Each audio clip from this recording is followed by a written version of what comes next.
وبركاته. الحمد لله رب العالمين، والصلاة والسلام على نبينا محمد خاتم النبيين وإمام المرسلين وعلى آله وأصحابه ومن تبعهم بإحسان إلى يوم الدين. أما بعد، أيها الإخوة الكرام، إنه يسرنا في هذا اليوم، يوم الأحد 29 من شهر جمادى الأولى سنة 38 و400 وألف من الهجرة النبوية، الموافق 23 فبراير عام 17 و2000 ميلادية. وفرنا أن نلتقي بعالم من علمائنا ألا وهو شيخنا الفاضل الشيخ الدكتور عبد الرزاق ابن عبد المحسن العباس البدر حفظه الله تعالى، الذي شرفنا وشرف هذا البلد بمجيئه. لقد جاء من بلدنا العين، من المملكة العربية السعودية، من المدينة النبوية، ولقد شرفنا بحضوره الشريف في هذا المجلس المبارك، فمن الواجب علينا أن نرحب به ترحيبا حارا أجرا مملوءا بمعاني الحب والتقدير، نقدم لفضيلته أجمل التهاني على تشريفه إيانا في هذا المكان الطيب، وإياه باسمنا وباسم فيكم جميعا نسأل لكم في الله ونقول جزاكم الله خيرا على اهتمامكم بهذا البلد وبأهله. نسأل الله تعالى أن يكون ذلك في ميزان حسناتكم يوم القيامة. Hadirin kaum muslimin dan muslimat yang dimuliakan Allah Subhanahu wa taala, dalam suasana yang penuh dengan kebahagiaan ini, tidak ada kata-kata yang pantas untuk diucapkan melainkan puji syukur kehadirat Allah Subhanahu wa taala, yang mana pada hari ini, hari Ahad tanggal 29 Jumadil Ula 1438 Hijriah, yang bertepatan dengan tanggal 26 Februari 2017 Masehi, dengan izin dan taufik dari Allah Subhanahu wa taala, alhamdulillah kita bisa duduk di masjid ini bersama-sama merendahkan kita kepada Allah Subhanahu wa taala untuk menuntut ilmu yang bermanfaat, yang merupakan warisan Nabi kita yang kita cintai, Nabi Muhammad sallallahu alaihi wasallam. Kita bisa di sini sama-sama mencari Allah Subhanahu wa taala. Dan di sini ini sangat faedah ilmu dan apa yang akan disampaikan oleh guru kita, Syekh Dr. Abdul Razak bin Abdul Muhsin Al-Abbas Al-Badr hafizahullah taala. Beliau adalah putra seorang ulama besar zaman itu, Al-Allamah Al-Muhaddits Al-Madinah, Syekh Abdul Muhsin Al-Abbas hafizahullah taala. Adapun tema muhadharah kita hari ini adalah pilar-pilar stabilitas keamanan negara. Tidak lupa kami ucapkan terima kasih yang sebesar-besarnya kepada Dewan Kemakmuran Republik Istiqlal yang telah memberikan restunya kepada kita untuk melaksanakan acara ibadah dan keberkahan ini, dan kepada semua ikhwah kaum muslimin yang telah memberikan sumbangsihnya demi terselenggaranya acara ini. Kami ucapkan kepada antum semua jazakumullahu khairan. Al-an nastami'u ila al-muhadharah allati fiha fadilatu Syekh Dr. Abdul Razak ibn Abdul Muhsin Al-Abbas Al-Badr wa ila fadilatihi falyatafaddal mashkuran majzura. السلام عليكم ورحمة الله وبركاته. بسم الله الرحمن الرحيم. الحمد لله رب العالمين، وأشهد أن لا إله إلا الله وحده لا شريك له، وأشهد أن محمدًا عبده ورسوله صلى الله وسلم عليه وعلى آله وأصحابه أجمعين. اللهم علمنا ما ينفعنا وانفعنا بما علمتنا وزدنا علما وأصلح لنا شأننا كله ولا تكلنا إلى أنفسنا طرفة عين. اللهم بارك لنا في اجتماعنا هذا وجلوسنا في بيت من بيوتك نرجو ما عندك من فضل ورحمة ومن، فلا حول لنا ولا قوة إلا به. نجلس معاشر الكرام هذا المجلس في بيت مبارك من بيوت الله عز وجل، مستشعرين قول نبينا صلى الله عليه وسلم: ما اجتمع قوم في بيت من بيوت الله يتلون كتاب الله ويتدارسونه بينهم إلا نزلت عليهم السكينة وغشيتهم الرحمة وحفتهم الملائكة وذكرهم الله في من عنده.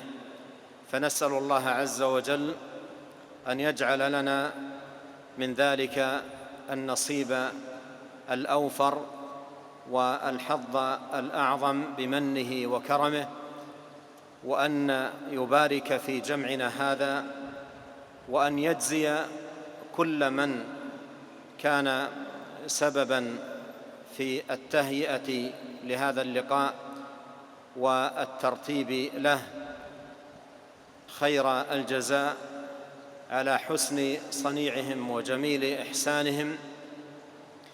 كما أنني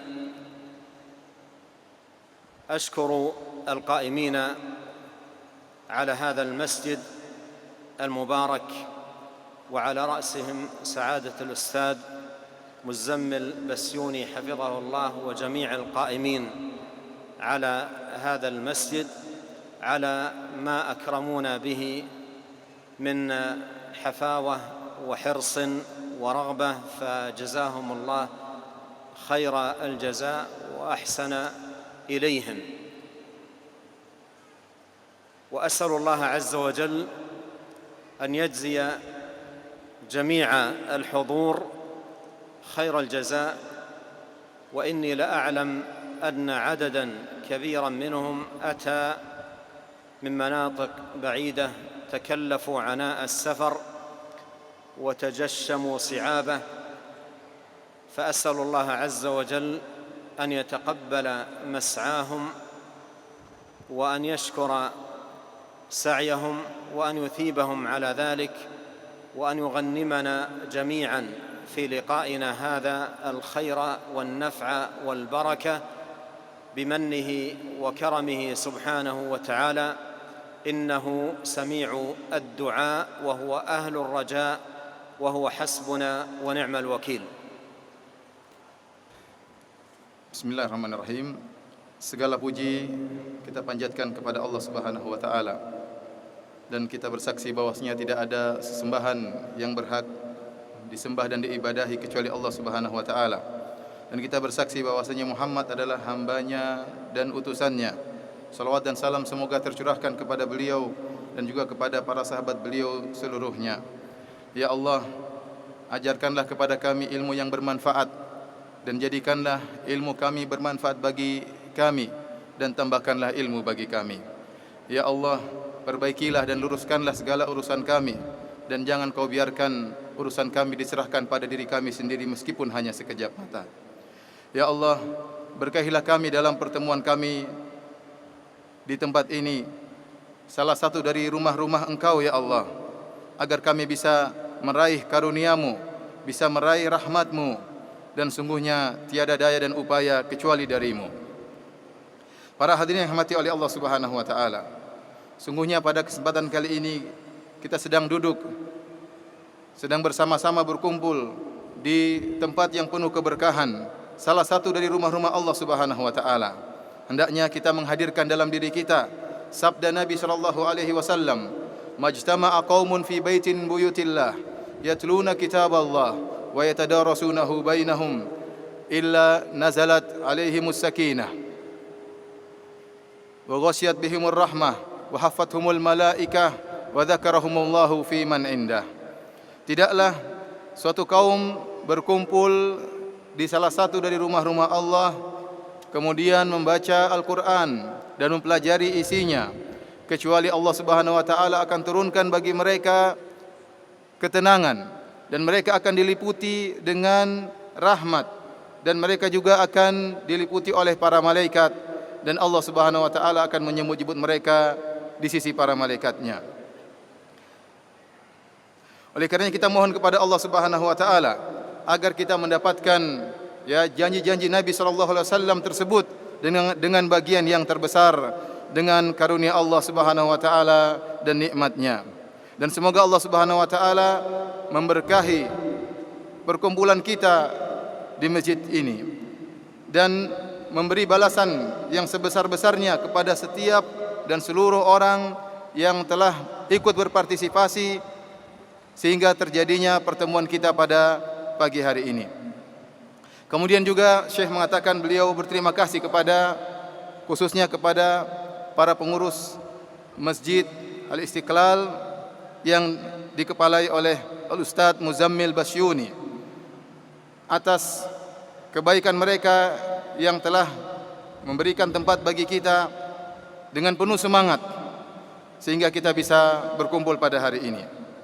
Demikian juga Syekh berdoa kepada Allah Subhanahu wa taala agar memberikan balasan yang sebanyak-banyaknya, ganjaran sebanyak-banyaknya kepada para hadirin. Dan sungguh beliau mengetahui bahwasanya banyak dari para hadirin yang datang dari tempat yang sangat jauh, menempuh safar yang sangat sulit, semuanya untuk bisa menghadiri majelis ini. Semoga Allah Subhanahu wa taala menerima amalan ibadah mereka, dan semoga Allah Subhanahu wa taala membalas mereka dengan sebaik-baik balasan. Sungguhnya Allah Subhanahu wa taala Maha mendengar doa dan permintaan hamba-hambanya. حديثنا معاشر الأحبة الكرام حديث عن الأمن، وكلنا يعلم أهمية الأمن والضرورة إليه، فإن الناس في أوطانهم وبلدانهم لا يكون لهم قرار في عيش وتحصيل لمصالح وقيام بعبادة واشتغال بعلم وتحصيل تجارة وغير ذلك ما لم يكن الأمن متوافراً في بلدانهم وأوطانهم.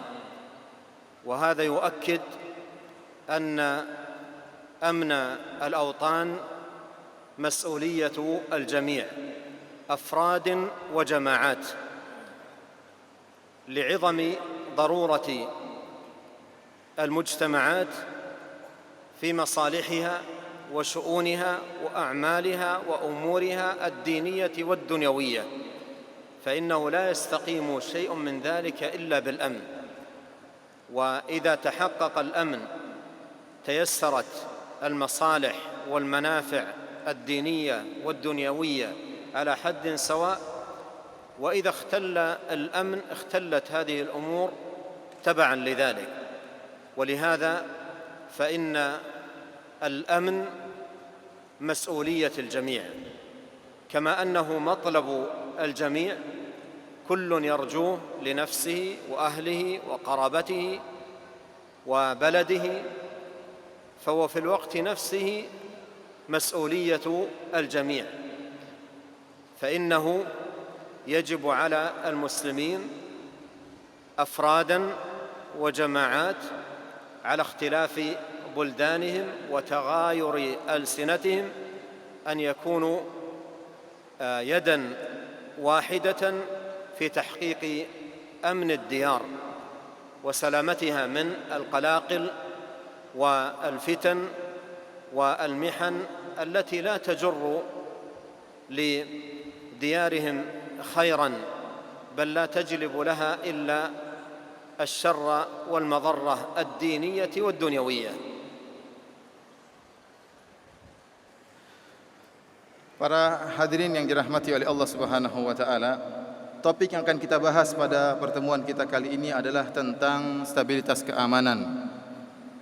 Dan setiap kita mengetahui tentang urgensinya keamanan dan pentingnya dan utamanya untuk meraih keamanan. Sungguhnya penduduk suatu negara tidak akan bisa tentram hidupnya, tidak bisa mendapatkan kemaslahatan-kemaslahatan dan manfaat-manfaatnya kecuali dengan adanya keamanan. Susah untuk bisa menjalankan ibadah, susah untuk bisa melaksanakan aktivitas ekonomi, susah untuk menjalankan perdagangan kecuali jika ada keamanan. Dan hal ini menekankan kepada kita bahwasanya masalah keamanan adalah tanggung jawab bersama, baik secara individu maupun secara keseluruhan. Karena begitu urgensinya keamanan bagi masyarakat, agar mereka bisa meraih dan melaksanakan aktivitas mereka untuk meraih kemaslahatan dan dalam segala urusan mereka, baik perkara-perkara dunia maupun perkara-perkara agama. Tidak akan mungkin bisa berjalan dengan baik kecuali jika stabilitas keamanan terwujudkan. Adapun jika stabilitas keamanan terganggu, maka akan terganggu pula perkara-perkara tersebut. Dari sini kita tahu bahwasanya masalah keamanan adalah tanggung jawab seluruhnya, seluruh anggota masyarakat. Setiap orang tentunya berharap untuk mendapatkan ketentraman dan keamanan, baik bagi dirinya maupun keluarganya maupun kerabatnya. Maka ini menunjukkan keamanan adalah harapan seluruh manusia. Oleh karenanya, ini merupakan tanggung jawab seluruh orang, baik individu maupun secara yayasan, jamaat dan secara keseluruhan. Hendaknya mereka menjadi satu tangan dalam mewujudkan keamanan di negeri mereka, agar mereka terselamatkan dari segala bentuk fitnah, segala bentuk kekacauan yang tidaklah fitnah dan kekacauan tersebut mendatangkan bagi mereka kecuali kerusakan dan tidak membawa kepada kebaikan. الأمن يا معاشر الكرام مطلب الجميع ومسؤولية الجميع. أما كونه مطلب الجميع فمن ذا الذي يرضى لنفسه أو أهله أو بلده خلاف الأمن؟ وأما كونه مسؤولية الجميع فإن هذا هو الذي أوجبه الله سبحانه وتعالى على عباده، وهو جزء من إيمانهم بالله عز وجل وما أمرهم سبحانه وتعالى بالإيمان به، وهو مقتضى الأخوة الإيمانية والرابطة الدينية. فإن أخوة الإيمان ورابطة الدين تقتضي أن يكون المؤمن مأمون الجانب، لا يخشى من جهته غائلة، لا على فرد ولا على جماعة. فإذا أخل بذلك فقد أخل بجزء من إيمانه وجزء من دينه. فإن من مقتضيات الدين وواجبات الأخوة الدينية والرابطة الإيمانية أن يعمل الجميع على تحقيق الأمن في مجتمعاتهم، وألا يخل أحد بشيء منه ولا بأي صورة، لا بمساعدة بدنية ولا بمساعدة قولية ولا أيضا بدعم أو تشجيع أو رضا أو نحو ذلك. وكون الأمن مسؤولية يجب أن يكون ذلك عقيدة عند المسلم، يعتقد أن الله عز وجل يسأله عن ذلك لأنه جزء من إيمانه وواجب من دينه. ولهذا تأملوا في هذا الباب ما قاله نبينا عليه الصلاة والسلام لعموم المسلمين في حجة الوداع صلوات الله وسلامه عليه. قال مخاطبا الجميع: أتدرون من المؤمن؟ قالوا: من يا رسول الله؟ قال: المؤمن من أمنه الناس على دمائهم وأموالهم، والمسلم من سلم المسلمون من لسانه ويده، والمهاجر من هجر ما نهى الله عنه، والمجاهد من جاهد نفسه على طاعة الله. وفي حجة الوداع قال عليه الصلاة والسلام مخاطبا الجميع مؤكدا على هذه القضية العظيمة، قال: إن دماءكم حرام وأموالكم حرام كحرمة يومكم هذا في بلدكم هذا في شهركم هذا. وتكرر منه صلوات الله وسلامه عليه التأكيد على هذا الأمر في أحاديث كثيرة جدا عنه صلوات الله وسلامه وبركاته عليه. ولهذا يجب على كل مسلم أن يستشعر أن الأمن كما أنه مطلبه ومبتغاه فإنه مسؤول عنه، لا يلقي بالأمر على غيره، بل يعمل هو في نفسه، أهله، ولده، من حوله على تحقيق الأمن. فالأب في بيته مسؤول عنه، والأم في بيتها مسؤولة عنه، والمعلم في مدرسته مسؤول عنه، والتاجر في تجارته مسؤول عنه، وكل مسؤول. ويستفاد هذا المعنى من قول نبينا صلى الله عليه وسلم: كلكم راع وكلكم مسؤول عن رعيته. فالجميع مسؤول، لأن الأمن مطلب الجميع، يجب أن يتكاتف الجميع على تحقيقه وتوافره في مجتمعاتهم، يعيشون دينهم، عبادتهم، تجارتهم، طلبهم للعلم، جميع مصالحهم بأمن وأمان. فهذا مطلب الجميع، ولهذا كان متأكداً على كل فرد من أفراد المسلمين أن يعمل على تحقيق هذا المطلب وتقويته وتمتينه في مجتمعه.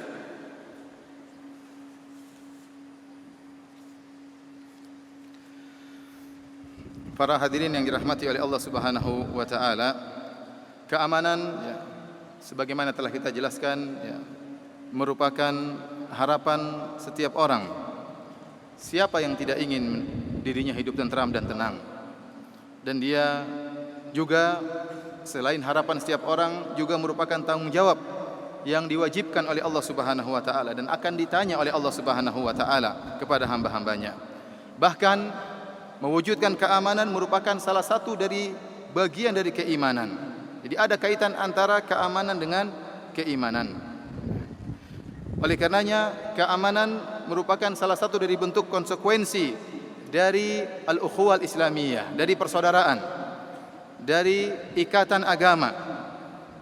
Seorang yang beriman kepada Allah Subhanahu wa taala hendaknya jangan sampai menjadikan orang lain merasa tidak tentram dengan dirinya. Jangan sampai orang lain khawatir timbul gangguan dari dirinya, baik terhadap gangguan terhadap perorangan ataupun terhadap kelompok maupun masyarakat.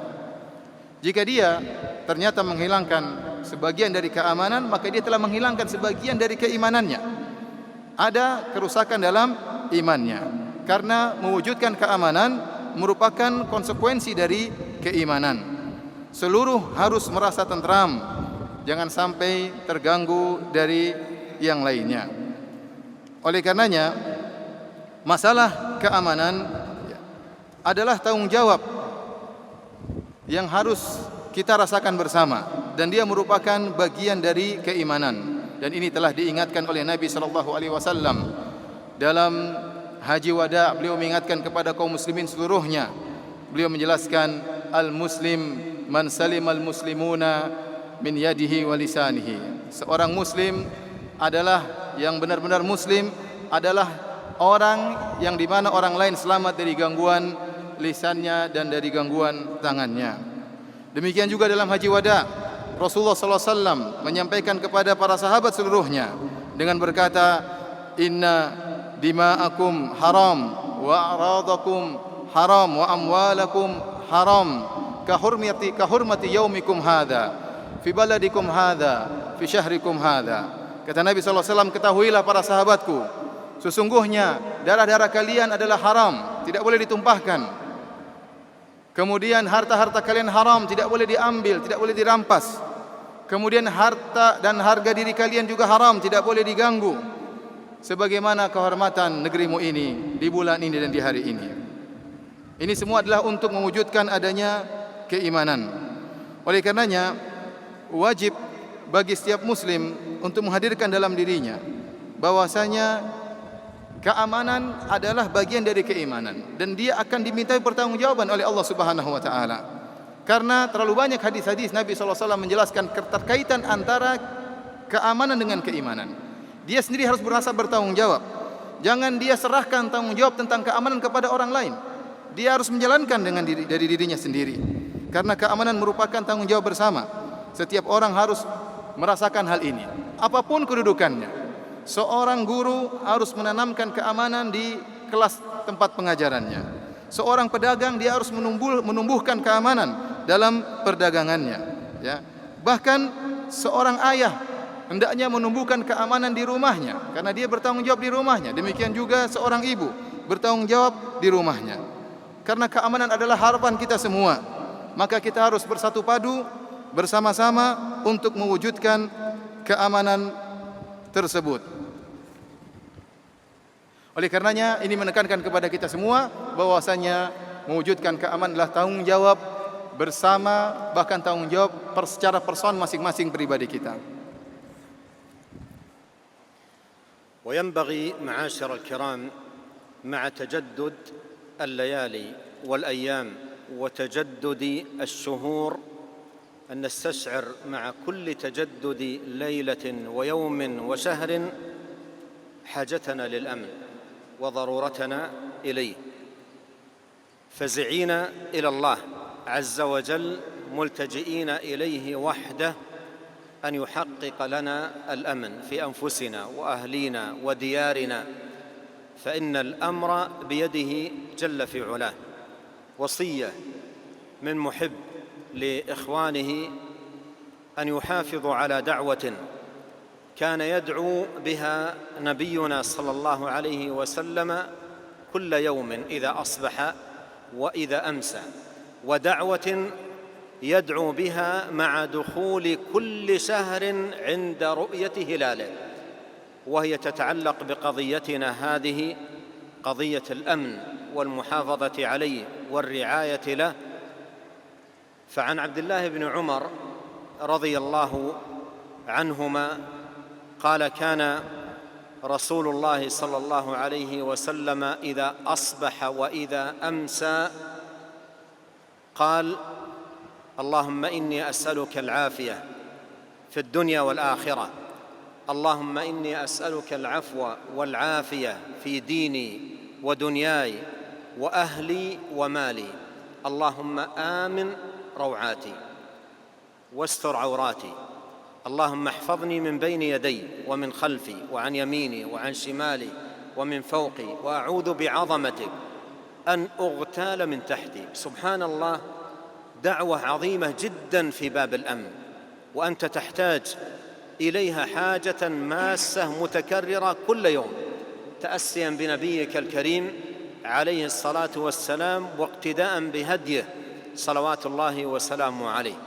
وهذا الأمن الذي تناله من خلال هذه الدعوة العظيمة أمن من كل جهاتك وجميع الجوانب التي تخشى منها أو تخاف عليك أو على أهلك أو على مجتمعك، فهو تحصين. ولهذا يحتاج أن تنشر هذه الدعوة بين المسلمين نشرا عظيما ويحافظون عليها محافظة متكررة، فزعين إلى الله سبحانه وتعالى أن يهيئ لهم الأمن. وفي حديث رواه الطبراني عن أنس رضي الله عنه أن النبي صلى الله عليه وسلم قال: سلوا الله أن يؤمن روعاتكم وأن يستر عوراتكم، سلوا الله أن يؤمن روعاتكم وأن يستر عوراتكم. وهذه هي الدعوة التي مرت معنا في حديث ابن عمر: آمن روعاتي واستر عوراتي. وأما مع دخول الشهر فقد صح في الحديث عن عبد الله بن عمر رضي الله عنهما أن النبي صلى الله عليه وسلم كان إذا رأى الهلال يعني من أول الشهر قال: الله أكبر، اللهم أهله علينا بالأمن والإيمان والسلامة والإسلام ربي وربك الله، أهله علينا بالأمن والإيمان والسلامة والإسلام. انظر هذا الطلب المتكرر المتجدد بتجدد الشهور، هكذا كان هديه عليه الصلاة والسلام، يسأل الله عز وجل مع مطلع كل شهر أن يهل الشهر على الأمة، على المسلمين، أهله علينا أي يا معاشر أمة الإسلام بالأمن والإيمان والسلامة والإسلام. وأنت عندما تتأمل هذه الدعوة العظيمة، الأمن والإيمان، السلامة والإسلام، تجد ترابطا عجيبا بين الأمن والإيمان والسلامة والإسلام. وهذا ما سيكون عنه حديثنا بإذن الله سبحانه وتعالى، أو بعض مضامين حديثنا بما يسمح به وقت هذا اللقاء.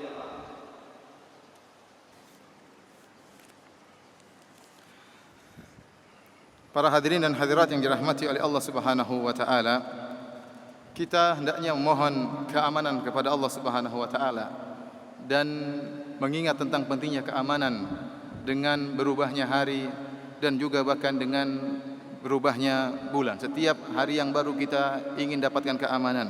Setiap muncul bulan yang baru kita juga ingin munculnya keamanan.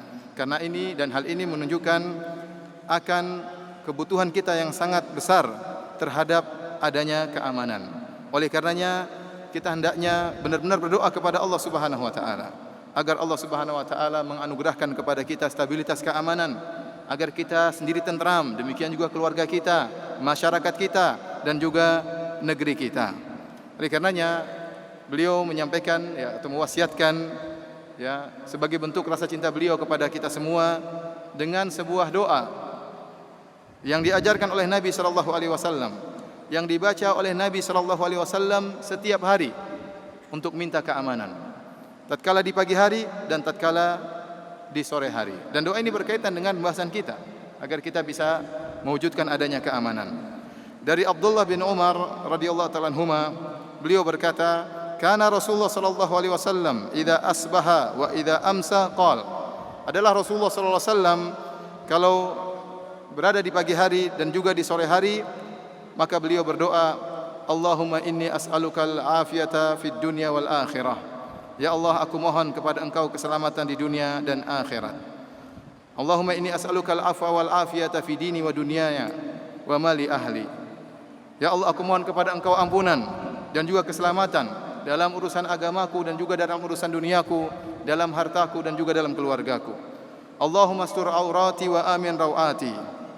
Ya Allah, tutuplah auratku dan berilah keamanan, hindarkan aku dari segala bentuk ketakutan. Allahumma hafadhni min baini yadayya wa min khalfi wa an yamini wa an shimali wa an uqtala min tahti. Dan ya Allah, jagalah diriku dari arah kananku, jagalah diriku dari gangguan dari kiriku, dan agar aku tidak binasa dari bawahku. Subhanallah, ini adalah doa yang sangat agung, yang sangat penting, yang Nabi baca tiap hari, setiap pagi dan setiap sore hari. Dan kita semua butuh dengan doa ini, dan kita hendaknya membaca doa ini sebagai bentuk ta'assi, beruswah, berteladan kepada Nabi sallallahu alaihi wasallam. Oleh karenanya kalau kita perhatikan isi doa ini, kita dapati Rasulullah sallallahu alaihi wasallam berdoa meminta keamanan agar tidak terganggu dari segala sisi, agar tidak ada sama sekali gangguan yang datang menyerang Nabi sallallahu alaihi wasallam. Hendaknya kita menyebarkan doa ini agar doa ini diketahui oleh masyarakat dan dihafalkan dan dibaca oleh mereka setiap pagi dan setiap petang hari. Demikian juga ternyata Rasulullah sallallahu alaihi wasallam memohon keamanan setiap muncul hilal di awal bulan. Dalam hadis yang diriwayatkan oleh At-Tabrani, dalam hadis Rasulullah SAW juga pernah bersabda, dalam hadis yang diriwayatkan oleh Tabrani, dalam hadis Rasulullah SAW menyebutkan tentang masalah hilal. Tatkala hilal muncul, maka dalam hadis Ibnu Umar radhiyallahu anhuma, Nabi SAW kalau melihat hilal, maka beliau berkata, Allahu Akbar, ya Allah, Engkau Maha Besar, Kemudian beliau mengatakan, Allahumma ahillahu alaina bil amni wal iman wassalama wal islam. Ya Allah, jadikanlah hilal ini muncul kepada kami dengan penuh keamanan dan penuh keimanan dan penuh keselamatan dan dalam Islam. Lihatlah bagaimana Nabi SAW mengulang-ulang doa minta keamanan setiap hari dan bahkan setiap kali muncul bulan. Dalam hadis riwayat Tabrani, Rasulullah SAW bersabda, Salullah an yu'ammina rawatikum wa an yastura auratikum. Mohonlah kepada Allah Subhanahu wa taala agar Allah Subhanahu wa taala membuat kalian aman dan tentram dari segala hal yang menakutkan dan agar Allah menutup aurat-aurat kalian. Para hadirin rahmatillah Subhanahu wa taala, Nabi SAW ternyata minta keamanan dari Allah setiap hari dan juga setiap di awal bulan. Beliau berharap agar keamanan serta keselamatan dan Islam yang meliputi umatnya, meliputi para pengikutnya. Perhatikan betapa pentingnya doa ini dan betapa pentingnya kita butuh dengan doa ini. Dan hadis ini menjelaskan tentang keterkaitan yang amat erat antara iman dan masalah keamanan. Dan insyaAllah topik yang akan kita bahas pada kesempatan kali ini juga berkaitan dengan seputar masalah ini, keterkaitan antara iman dengan keamanan. وإذا دعوت أيها الموفق بهذه الدعوة في صبيحة كل يوم ومسائه وفي طليعة كل شهر متأسيا بنبيك الكريم صلوات الله وسلامه عليه، فأتبع دعوتك ببذل السبب. أتبع دعوتك ببذل السبب، فكن من أدوات الأمن في مجتمعك، وإياك ثم إياك أن يكون منك أي إخلال بذلك، فتدعو الله عز وجل أن يؤمنك، وكن أيضا جهة آمنة لا يخشى من جهتك غائلة أو بائغة، حذرا من أي إخلال بذلك. ولهذا أيضا في باب الدعاء حول موضوع الأمن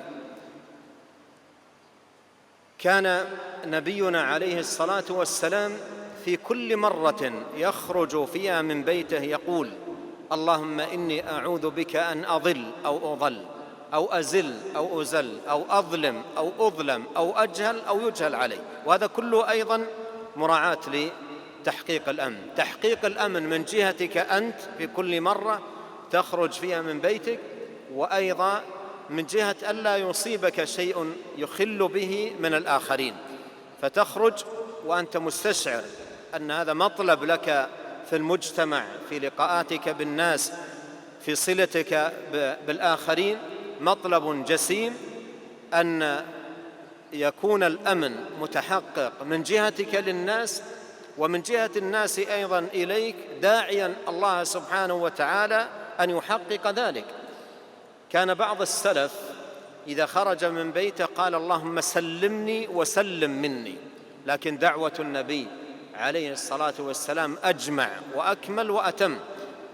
الحاصل أن كل مسلم يجب عليه أن يستشعر أهمية هذه القضية استشعارا مستمرا، وأن يجتهد اجتهادا بالغا في تحقيق الأمن في مجتمعه، دعاء وسؤالا وبذلا للأسباب وبعدا عن كل أمر يخل بذلك.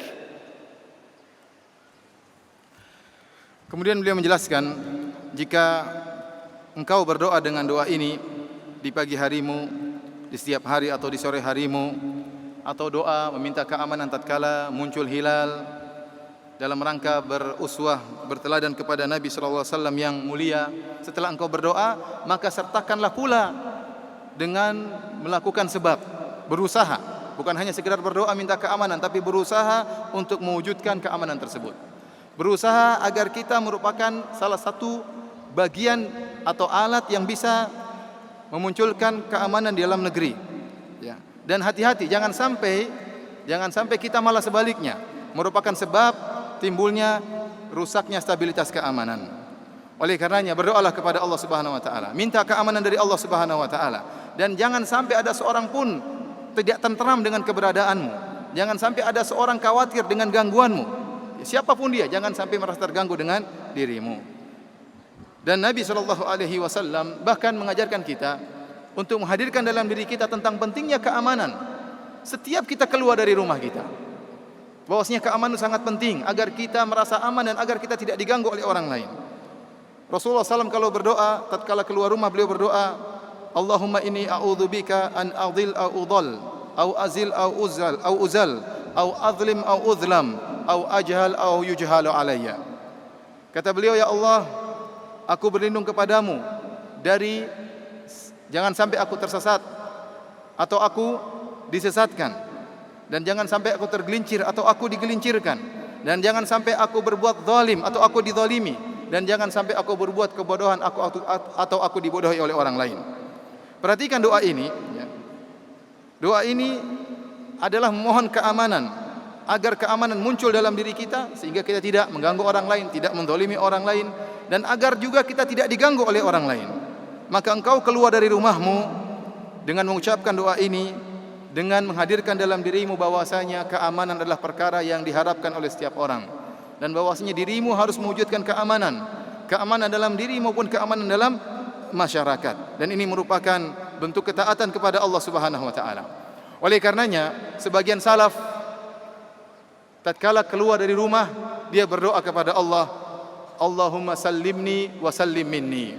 Dia mengatakan, ya Allah, selamatkan aku dan selamatkan orang dari gangguanku. Dan ini doa mirip seperti doa Nabi SAW, tetapi doa Nabi SAW lebih mencakup dan lebih baik tentunya.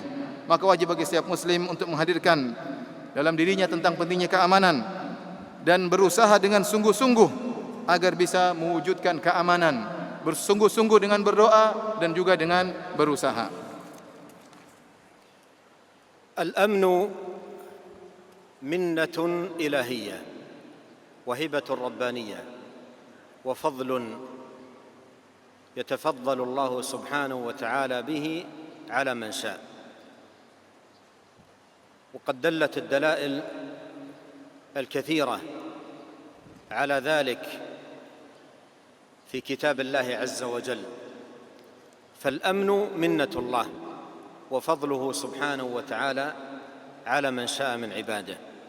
يقول جل وعلا أولم نمكن لهم حرما آمنا، ويقول عز وجل أولم يروا أنا جعلنا حرما آمنا نمكن جعلنا. فالأمن إنما هو تمكين الله وجعله سبحانه وتعالى، يجعله حيث شاء ويضعه حيث شاء. ولهذا ينبغي أن نستشعر هذا المعنى ليكون فزعنا دائما في طلبنا للأمن في أنفسنا وأهلينا ومجتمعاتنا إلى ربنا سبحانه وتعالى صادقين معه في التجائنا إليه وتوكلنا عليه وسؤالنا له وطلبنا لأمننا منه سبحانه وتعالى، لأن الفضل فضله والأمر بيده يؤتيه من يشاء والله ذو الفضل العظيم. Keamanan, stabilitas keamanan merupakan anugerah dari Allah Subhanahu wa taala. Murni merupakan karunia dari Allah Subhanahu wa taala. Murni adalah kebaikan yang Allah berikan kepada hamba-hambanya, kepada orang yang Allah kehendaki. Dan dalil-dalil terlalu banyak dalam Al-Quran yang menunjukkan akan hal ini, bahwasanya Allah Subhanahu wa taala menganugerahkan dan memberikan karunia keamanan kepada orang yang Allah kehendaki. Contohnya seperti firman Allah Subhanahu wa taala, awalam numakkil lahum haraman aminan. Tidakkah kami telah, kata Allah, tidakkah kami telah mengkokohkan bagi mereka kota Mekah yang aman. Dalam ayat yang lain kata Allah Subhanahu wa taala, awalam yarau anna ja'alna haraman aminan. Tidakkah mereka melihat bahwasanya kami telah menjadikan kota Mekah sebagai kota yang aman. Di sini Allah mengatakan tamkin, Allah yang menjadikan, Allah yang mengkokohkan keamanan. Ini dalil bahwasanya keamanan murni karunia dari Allah Subhanahu wa taala.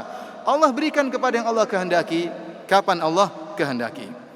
Hal ini menjadikan kita untuk menghadirkan dalam diri kita bahwasanya keamanan murni dari Allah Subhanahu wa taala, sehingga kita benar-benar dan sungguh-sungguh memohon keamanan hanya kepada Allah Subhanahu wa taala dalam doa kita, agar Allah menganugerahkan keamanan bagi kita dalam diri kita, dalam keluarga kita, dalam masyarakat kita, dalam negeri kita, dan kita benar-benar mohon hanya kepada Allah Subhanahu wa taala. الأمن والإيمان بينهما صلة وثيقة وترابط عظيم. يقوى الأمن بقوة الإيمان ويضعف بضعفه. يقول الله سبحانه وتعالى: الذين آمنوا ولم يلبسوا إيمانهم بظلم أولئك لهم الأمن وهم مهتدون. فالإيمان والأمن لزيمان ونظامان ومترابطان، لا ينفك أحدهما عن الآخر، وكلما قوي الأمن وكلما قوي الإيمان قوي الأمن. يقول الله عز وجل: فمن آمن وأصلح فلا خوف عليهم ولا هم يحزنون. نفى عنهم الخوف ثمرة إيمانهم وإصلاحهم. ولهذا كلما قويت هذه المعاني، معاني الإيمان في العبد، قوي حظه ونصيبه من الأمن بحسب ذلك، لأن الله عز وجل هو الذي يؤمن الخائف ويجير المستجير ويتولى حفظ عباده بمده وعونه وتوفيقه ونصره لا شريك له. Antara keamanan dan keimanan, antara aman dan iman ada hubungan yang sangat kuat, yang saling berterkaitan, tidak terlepas satu dengan yang lainnya. Allah menjelaskan dalam Al-Quran tentang hubungan yang kuat antara aman dan iman dalam firman-Nya: "Alladzina amanu wa lam yalbisu imanahum bidzulmin, ulaika lahumul amnu wa hum muhtadun." Dan orang-orang yang beriman dan tidak mencampurkan keimanan mereka dengan kesyirikan, bagi mereka adalah keamanan dan mereka mendapat petunjuk dari Allah Subhanahu wa taala. Oleh karenanya di sini dijelaskan iman dan aman saling melazimi, dua aturan yang saling berdampingan, yang saling berketerkaitan, tidak terpisahkan satu dengan yang lainnya. Semakin kuat iman seseorang, maka semakin besar keamanan yang akan dia rasakan. Allah Subhanahu wa taala berfirman, "Faman amana wa aslaha fala khaufun 'alaihim wa lahum yahzanun." Dan barang siapa yang beriman dan berbuat kebaikan, maka tidak ada kekhawatiran atas mereka dan tidaklah mereka bersedih. Perhatikan di sini, Allah Subhanahu wa taala mengatakan barang siapa yang beriman, fala khaufun 'alaihim. Barang siapa yang beriman tidak ada ketakutan bagi mereka. Allah menghilangkan ketakutan dari mereka sebagai buah dari keimanan mereka. Karenanya semakin kuat iman seorang, maka akan semakin besar dia mendapatkan keamanan sesuai dengan kadar keimanan, begitu pula kadar keamanan yang akan dia dapatkan. Karena hanya Allah Subhanahu wa taala yang bisa menganugerahkan keamanan, la syarika lahu, tidak ada syarikat baginya. وتأمل رعاك الله هذا الوعد الإلهي الكريم لأهل الإيمان. يقول الله سبحانه وتعالى: وعد الله الذين آمنوا منكم وعملوا الصالحات ليستخلفنهم في الأرض كما استخلف الذين من قبلهم وليمكنن لهم دينهم الذي ارتضى لهم وليبدلنهم من بعد خوفهم أمنا يعبدونني لا يشركون بي شيئا. قال سبحانه وتعالى: ولأبدلنهم من بعد خوفهم أمنا. فهذا التبديل للخوف وتغير حال الناس من خوف إلى أمن هو ثمرة من ثمار إيمانهم وقيامهم بالصالحات من الأعمال طاعة وتقربا لله سبحانه وتعالى، حيث وعد جل في علاه أهل الإيمان والعمل الصالح، أهل التقرب إلى الله سبحانه وتعالى، أن يبدل خوفهم أمنا. فعلم من ذلك أن من أراد الأمن لنفسه ولأهله ولمجتمعه فليعنى بالإيمان والعمل الصالح قياما به في نفسه ودعوة للآخرين وتعاونا على البر والتقوى، كما قال الله سبحانه وتعالى: والعصر إن الإنسان لفي خسر إلا الذين آمنوا وعملوا الصالحات وتواصوا بالحق وتواصوا بالصبر. فإذا أراد الناس لمجتمعاتهم أن يشيع فيها الأمن والإيمان، إذا أراد الناس في مجتمعاتهم أن يشيع فيها الأمن والاطمئنان فليحققوا الإيمان وليتعاونوا في مجتمعاتهم على تحقيقه، وليحذروا من تضييع الإيمان، فإن تضييع الإيمان حرمان من الأمن.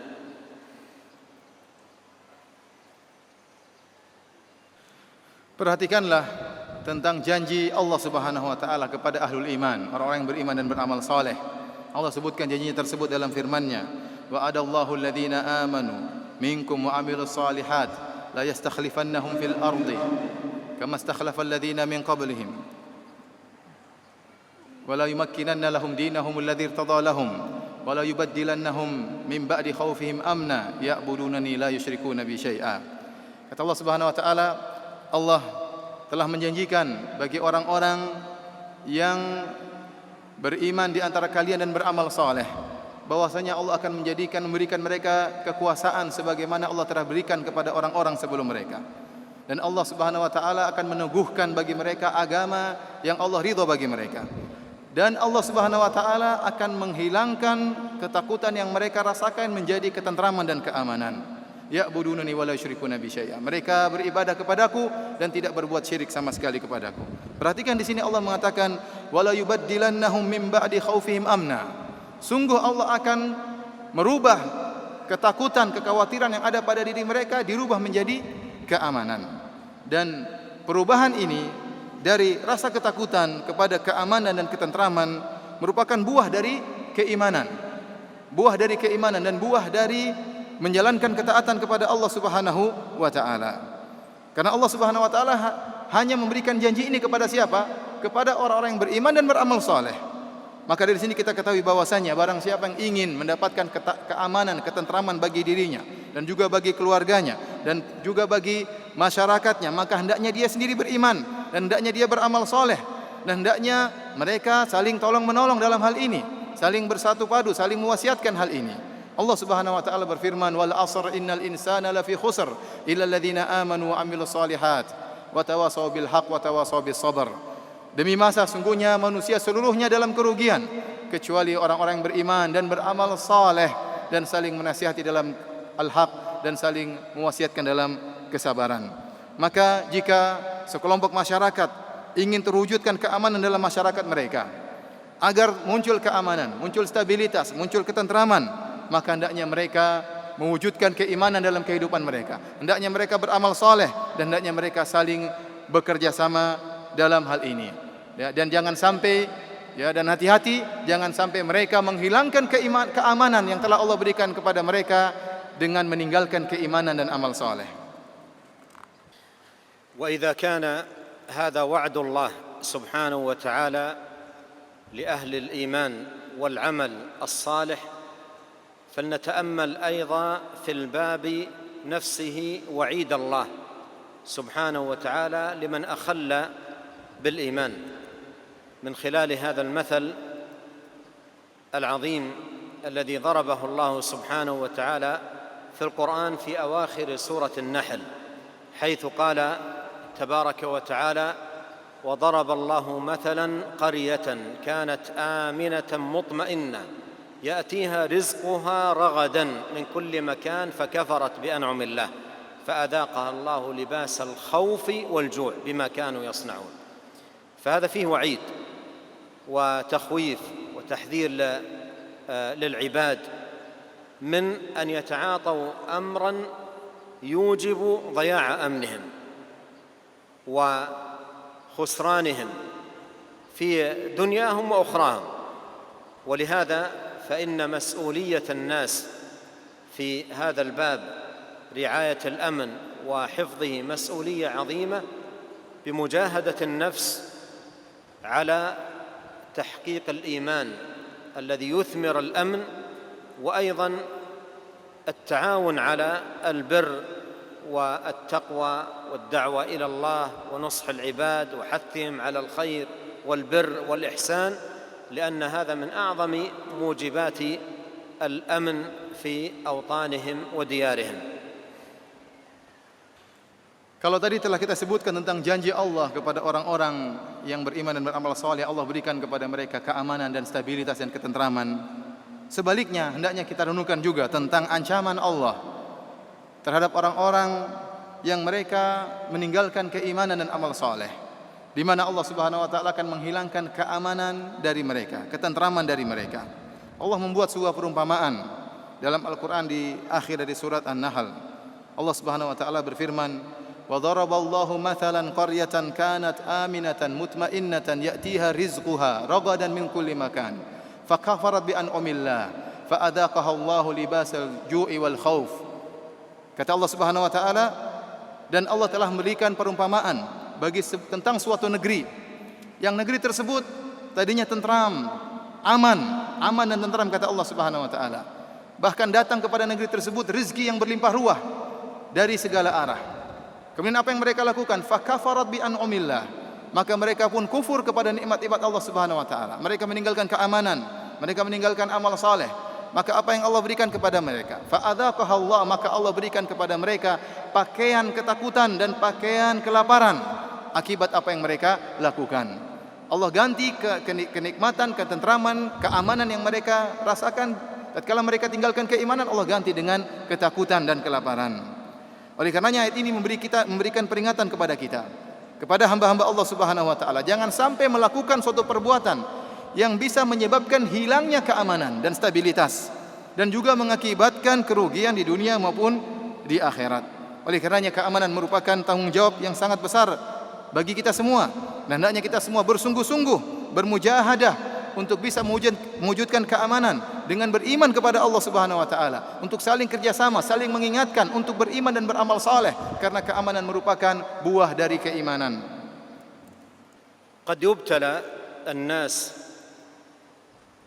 في بعض أزمانهم أو بعض أوقاتهم بفتن تموج لها من يثيرها ومن ورائها من يحركها، فينبغي على المسلم في مثل هذه الفتن إذا اشرأبت وبرز قرنها أن يعمل على ألا يكون له أي يد في إخلال بأمن وتضييع له، وهذا باب كثير من الناس يغفل عنه ويتسارع في الخوض فيه ويبرز للفتن ويستشرف لها فيجني على نفسه وعلى غيره.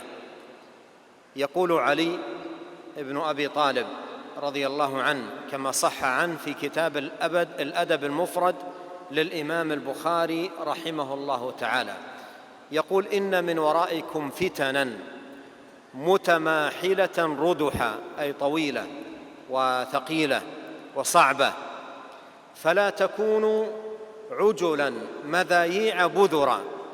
حذر من أمور ثلاثة كثير من الناس يتسارع إليها ويتهافتون عليها فيكونون سببا من أسباب الإخلال بالأمن في مجتمعاتهم عند بروز الفتن وظهورها. يقول رضي الله عنه: فلا تكونوا عجلا مذاييع بذرا، أي احذروا من أمور ثلاثة. الأول العجلة، والعجلة مضرة على الإنسان، والأنات خير للعبد وأمنة من الزلل. ولهذا يقول عبد الله بن مسعود رضي الله عنه: إنه ستكون أمور مشتبهات فعليكم بالتؤدة، أي الأنات وعدم العجلة، فإنك أن تكون تابعا في الخير خير من أن تكون رأسا في الشر. ولهذا ينبغي على المسلم ألا يعجل وأن يتأنى في الأمور ويتئد ولا يندفع ولا يتهور حتى لا يجني على نفسه ولا أيضا على الآخرين.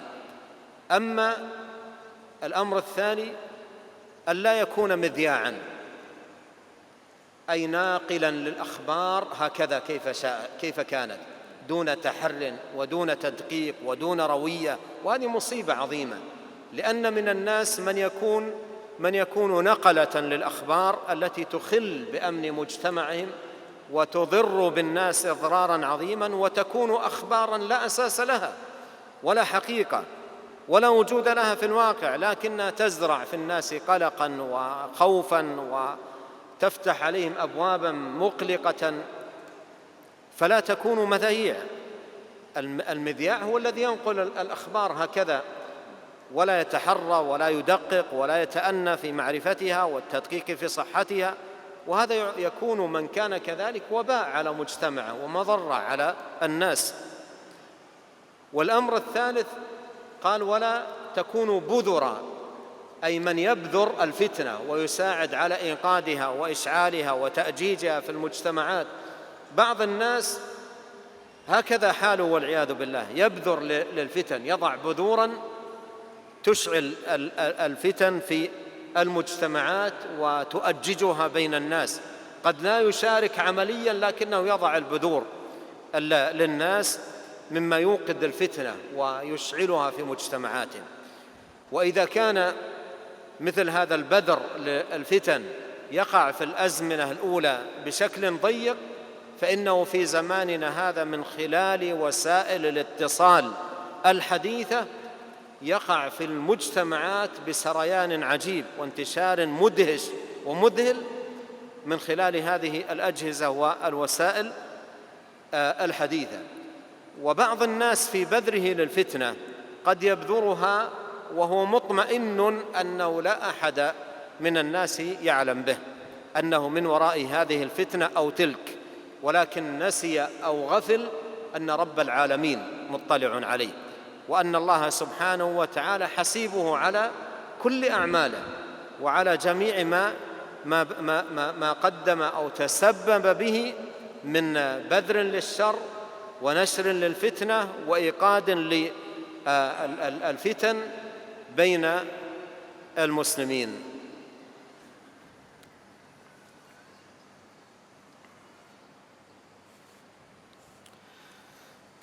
Para hadirin dan hadirat yang dirahmati oleh Allah Subhanahu wa taala, terkadang sekelompok masyarakat diuji oleh Allah Subhanahu wa taala berkaitan dengan stabilitas keamanan yang mereka rasakan. Tiba-tiba muncul fitnah yang berkobar seperti ombak di lautan. Ada orang-orang yang sengaja menyebarkan fitnah tersebut. Di balik kekacauan tersebut ada yang menggerakkannya. Maka dalam kondisi seperti ini munculnya fitnah yang berkobar, hendaknya seorang muslim tatkala mulai muncul fitnah, di awal muncul fitnah, maka jangan sampai dia menjadi orang yang ikut serta dalam tersebarnya fitnah tersebut. Dia menjaga dirinya, jangan sampai ikut andil dalam tersebarnya fitnah tersebut. Dan bahasan masalah ini banyak orang yang lalai akan hal ini. Kebanyakan orang kalau di awal-awal muncul fitnah, maka mereka berlomba-lomba untuk ikut campur, ikut nimbrung dan berpartisipasi dalam menyebarkan fitnah tersebut. Oleh karenanya Ali bin Abi Thalib radhiyallahu taala anhu dalam riwayat yang sahih dalam kitab Al-Adabul Mufrad karangan Al-Imam Al-Bukhari rahimahullahu taala, beliau pernah menyampaikan, "Inna min waraikum fitanun mutamahina." Sungguhnya akan muncul di belakang kalian fitnah-fitnah yang panjang, fitnah-fitnah yang besar. Akan muncul fitnah-fitnah yang bergejolak. Kemudian apa nasihat beliau? Fala takunu ujulan madai' budhuran. Kata beliau, janganlah kalian menjadi orang-orang yang tergesa-gesa, menjadi sumber penyiar berita, dan janganlah kalian menjadi penanam bibit-bibit fitnah. 3 perkara yang diingatkan oleh Ali bin Abi Thalib radhiyallahu taala anhu. Karena beliau mengingat kalau sudah muncul fitnah, orang malah berlomba-lomba untuk tenggelam dalam fitnah tersebut. Semuanya ingin berkomentar, semuanya ingin punya andil. Maka beliau ingatkan dengan 3 nasihat ini. Beliau mengatakan, fala takunu ujulan. Janganlah kalian menjadi orang yang tergesa-gesa. Karena sikap tergesa-gesa sering membawa kemudaratan bagi seseorang. Dan sikap pelan-pelan tidak tergesa-gesa adalah kebaikan bagi seorang hamba. Kebaikan bagi seorang hamba, kebaikan bagi masyarakat. Ibnu Mas'ud radhiyallahu taala anhu pernah berkata, "Satakunu umurun mustabihat, fa alaikum bitu'adah." Kata Ibnu Mas'ud radhiyallahu anhu, akan muncul perkara-perkara yang rancu, mustabihat, tidak jelas. Maka alaikum bitu'adah, hendaknya kalian tenang, jangan terburu-buru. Jangan terburu-buru. Kemudian beliau mengatakan, sebaiknya salah seorang dari kalian menjadi pengikut dalam kebaikan lebih baik daripada salah seorang kalian menjadi ra'san fi syarr, menjadi pemimpin dalam keburukan. Mending tidak ikut-ikutan meskipun menjadi orang belakang namun dalam kebaikan, daripada ikut nimbrung menjadi terkenal kemudian menjadi pemimpin dalam keburukan. Karenanya seorang jangan tergesa-gesa dan jangan kemudian emosi tatkala mendengar suatu berita kemudian tergesa-gesa dalam mengambil sikap, akhirnya dia pun memberi kemudaratan kepada dirinya dan juga memberi kemudaratan kepada orang lain. Kemudian perkara yang kedua ini diingatkan oleh Ali bin Abi Thalib, janganlah kalian menjadi madai', yaitu penyebar berita. Karena sebagian orang tatkala datang berita kepada mereka, langsung mereka sebarkan, langsung di-share, langsung disebarkan. Tanpa diteliti terlebih dahulu, tanpa dicek terlebih dahulu. Bahkan sering berita-berita tersebut tidak ada dasarnya, tidak benar. Kemudian dia sebarkan begitu saja padahal berita tersebut menimbulkan kegelisahan bagi masyarakat, menimbulkan ketakutan bagi masyarakat, sementara tidak dia cek terlebih dahulu. Oleh karena jangan menjadi midya, yaitu seorang yang menyebar berita begitu saja tanpa dicek terlebih dahulu, tanpa dilihat perlu disiarkan atau tidak, ada maslahat dan mudarat atau tidak. Kemudian yang ketiga, wala takunu budhuran. Kata Ali bin Abi Thalib, dan janganlah kalian menjadi budhuran, yaitu orang-orang yang menebarkan fitnah, menanam bibit-bibit fitnah, suka dengan timbulnya fitnah, bergejolak fitnah. Sebagian orang wali'adzubillah melakukan hal ini, sengaja menimbulkan fitnah, sengaja menanamkan bibit-bibit fitnah. Bisa jadi ada orang yang dia tidak ikut serta secara langsung dalam fitnah, tetapi dia dari belakang dengan perkataannya, dengan provokasinya, meskipun dia tidak terjun langsung. Ini juga tidak diperbolehkan. Kalau di zaman dahulu, kata beliau, penanaman bibit-bibit fitnah ini agak sempit ruang geraknya, berbeda dengan zaman sekarang. Zaman sekarang begitu cepat bibit fitnah ditanamkan, begitu cepat bibit fitnah ditebarkan dengan adanya sarana-sarana komunikasi yang luar biasa. Ya, bisa jadi seorang dia menebarkan fitnah dan dia yakin tidak ada yang tahu kalau dia sebarkan. Dia yakin tidak ada yang tahu bahwa dia yang sebarkan. Kenapa? Dia dibalik alatnya, alat komunikasinya, kemudian dia sebarkan fitnah. Namun dia lupa bahwasanya Allah Subhanahu wa taala tidak akan lalai dari apa yang dia perbuat, dan Allah akan menghukumnya, menghisapnya sesuai dengan fitnah yang dia tebarkan. كثير من الناس يفضل إذا ماجت الفتن أن يكون له مشاركة فيها، إما برأي أو قول أو فعل أو نحو ذلك، وهذه حقيقة مصيبة عظيمة أن يقحم المرء نفسه هذا الإقحام ويورط نفسه بالمشاركة في الفتن ولو برأي يراه أو قول يرتضيه أو تأييد أو نحو ذلك. ولهذا ينبغي على الناس في الفتن أن يفزعوا إلى الأنات والتؤدة وعدم التعجل، فإن هذا الذي أوصى الله سبحانه وتعالى عباده وأمرهم به. قال الله عز وجل: وإذا جاءهم أمر من الأمن أو الخوف أذاعوا به. تأمل، أذاعوا به، ولو ردوه إلى الرسول وإلى أولي الأمر منهم لعلمه الذين يستنبطونه منهم ولولا فضل الله عليكم ورحمته لاتبعتم الشيطان إلا قليلا. ولهذا حفاظا على أمن المجتمعات ينبغي رعاية هذا الجانب والعناية بالأنات والرجوع إلى أهل العلم الأكابر الراسخين أهل البصيرة بدين الله سبحانه وتعالى، ولو ردوه إلى الرسول وإلى أولي الأمر منهم، أي العلماء الراسخين أهل الدراية بكتاب الله عز وجل وحسن الاستنباط منه، لعلمه الذين يستنبطونه منهم.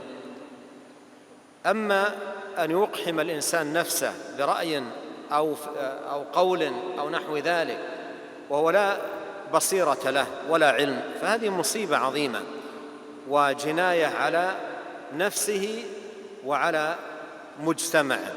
ولهذا واجب العوام في مثل هذا الفزع إلى العبادة، هذا من جهة، والرجوع إلى العلماء الراسخين من جهة أخرى، والصدور عن قولهم والأخذ عنهم. ولهذا جاء في الحديث الصحيح عن نبينا صلى الله عليه وسلم أنه قال: عبادة في الهرج، يعني في الفتن، كهجرة إلي.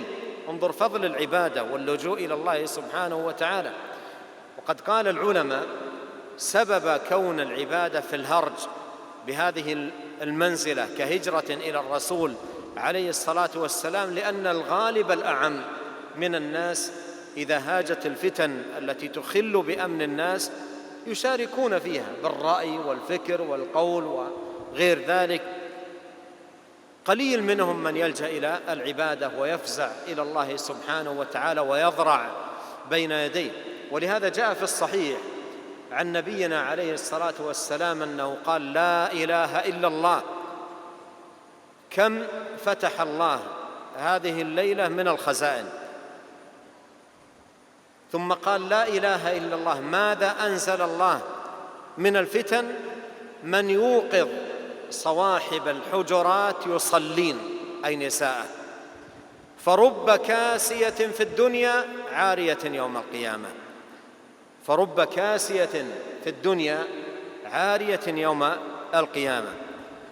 الحاصل أنه عليه الصلاة والسلام أرشد عند نزول الفتن إلى العبادة، قال: من يوقظ صواحب الحجرات يصلين، أي أزواجه صلوات الله وسلامه عليه.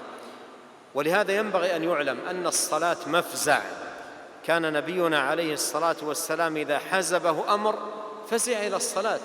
قل في الناس من يفزع إلى الصلاة في المصائب والفتن ويلجأ إلى الله سبحانه وتعالى طالبا منه، ملتجئا إليه، ضارعا بين يديه، ملحا عليه سبحانه وتعالى في الدعاء، ولا سيما في ثلث الليل الآخر. من يوقظ صواحب الحجرات يصلين، أي في ثلث الليل الآخر الذي هو أحرى أوقات إجابة الدعاء، كما في الحديث عن نبينا صلى الله عليه وسلم قال: إذا كان ثلث الليل الآخر، قال: ينزل ربنا كل ليلة في ثلث الليل الآخر فيقول: من يسألني فأعطيه، من يدعوني فأستجيب له، من يستغفرني فأغفر له.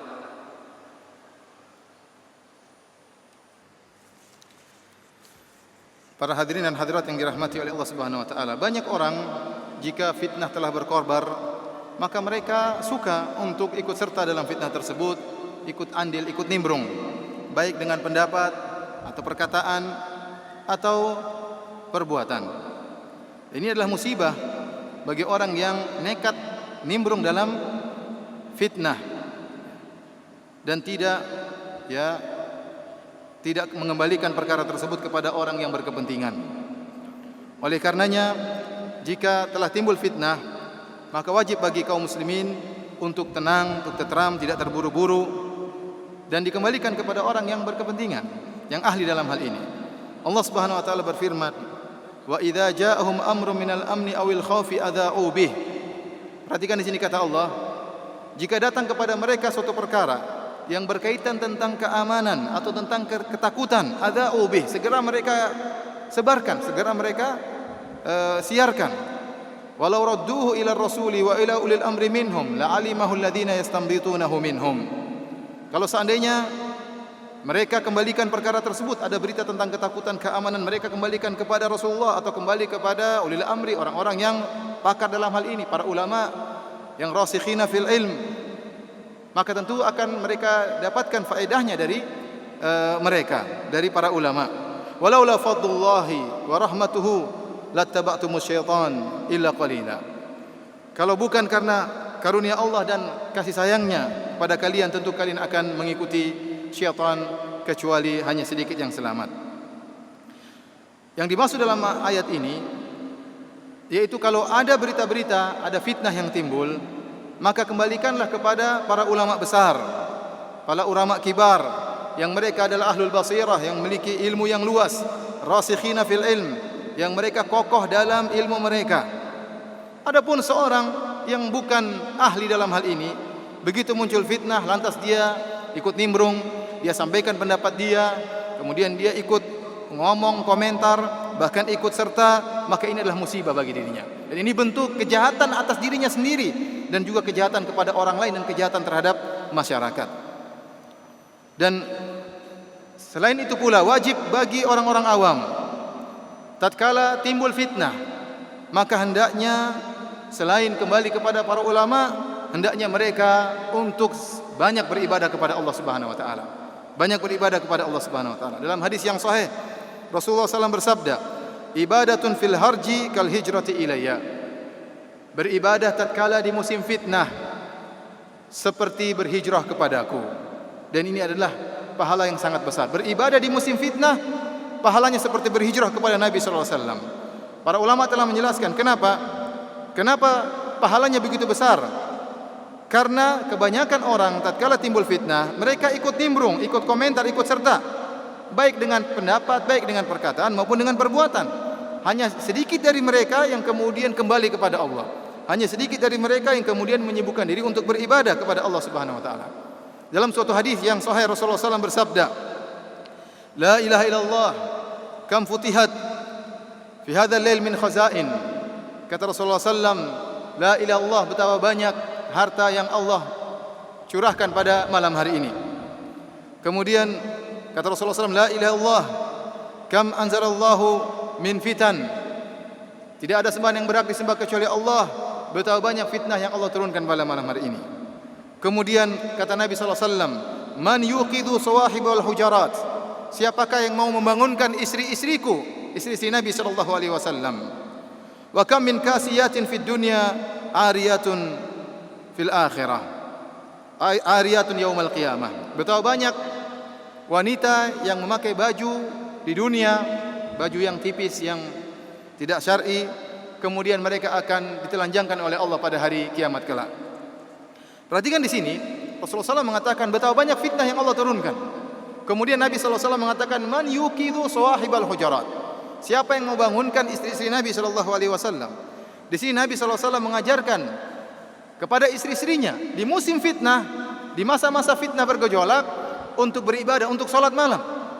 Karena Rasulullah SAW suruh bangunkan mereka di sepertiga malam yang terakhir. Dan kita tahu bahwasanya sepertiga malam yang terakhir adalah waktu dikabulkannya doa para hamba. Dalam hadis Rasulullah SAW bersabda, yanzilu Rabbuna tabaraka wa ta'ala hina yabqa thuluthul akhir. Rabb kita turun di sama'id dunya, di langit dunia tatkala tinggal sepertiga malam yang terakhir. Kemudian Allah berkata kepada hamba-hambanya, hal min sa'ilin fa'utiya su'lah, wa hal min mustaghfirin fa'aghfiralah. Apakah ada yang memohon maka aku akan kabulkan permohonannya? Apakah ada yang beristighfar maka aku akan ampuni dosa-dosanya?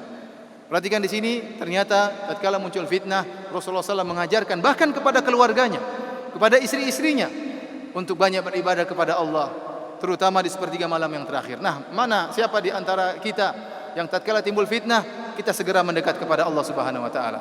Bahkan kebanyakan orang tatkala muncul fitnah, jauh dari Allah Subhanahu wa taala, bahkan ikut nimbrung, ikut komentar, ikut berpartisipasi, dan ini tidak diajarkan oleh Nabi sallallahu alaihi wasallam. إلا أن الناس كما أخبر نبينا صلوات الله وسلامه عليه صنفان. جاء في الترمذي بإسناد صحيح أن النبي صلى الله عليه وسلم قال: ألا أخبركم بخيركم من شركم؟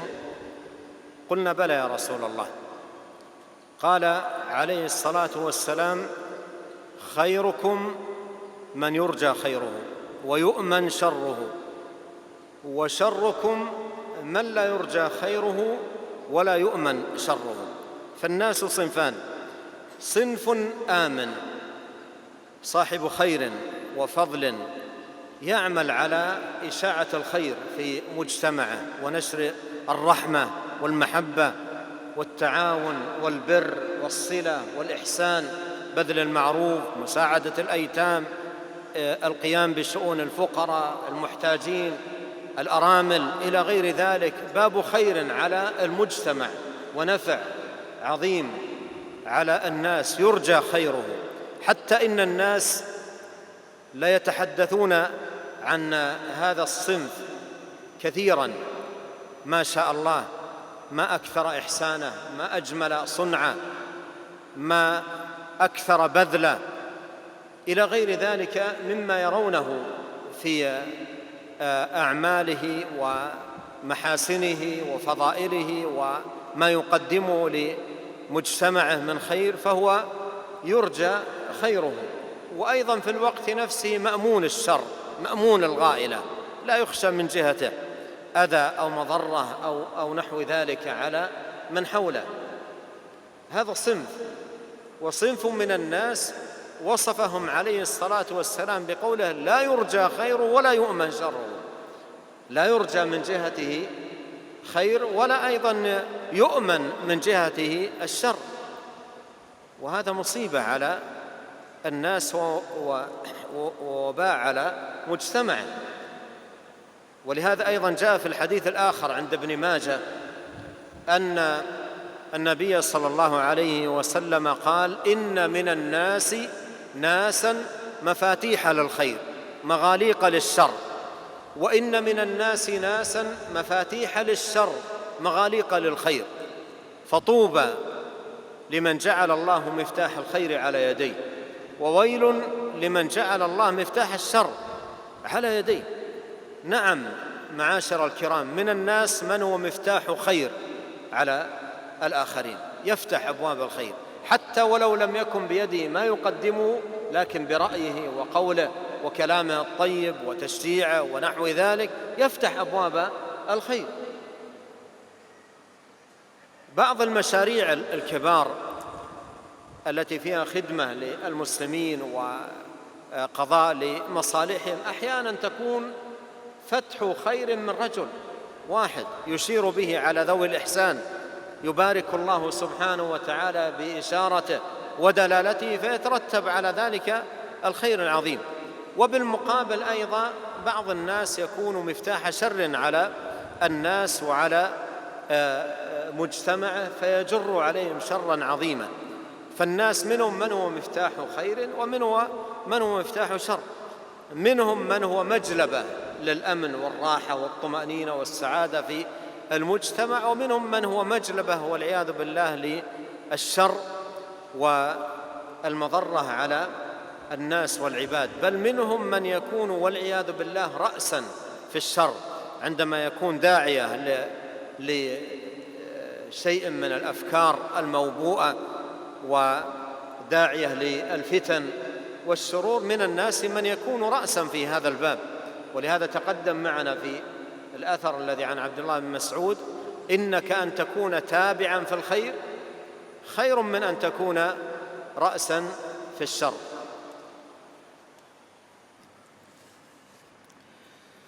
Para hadirin dan hadirat yang dirahmati oleh Allah Subhanahu wa taala.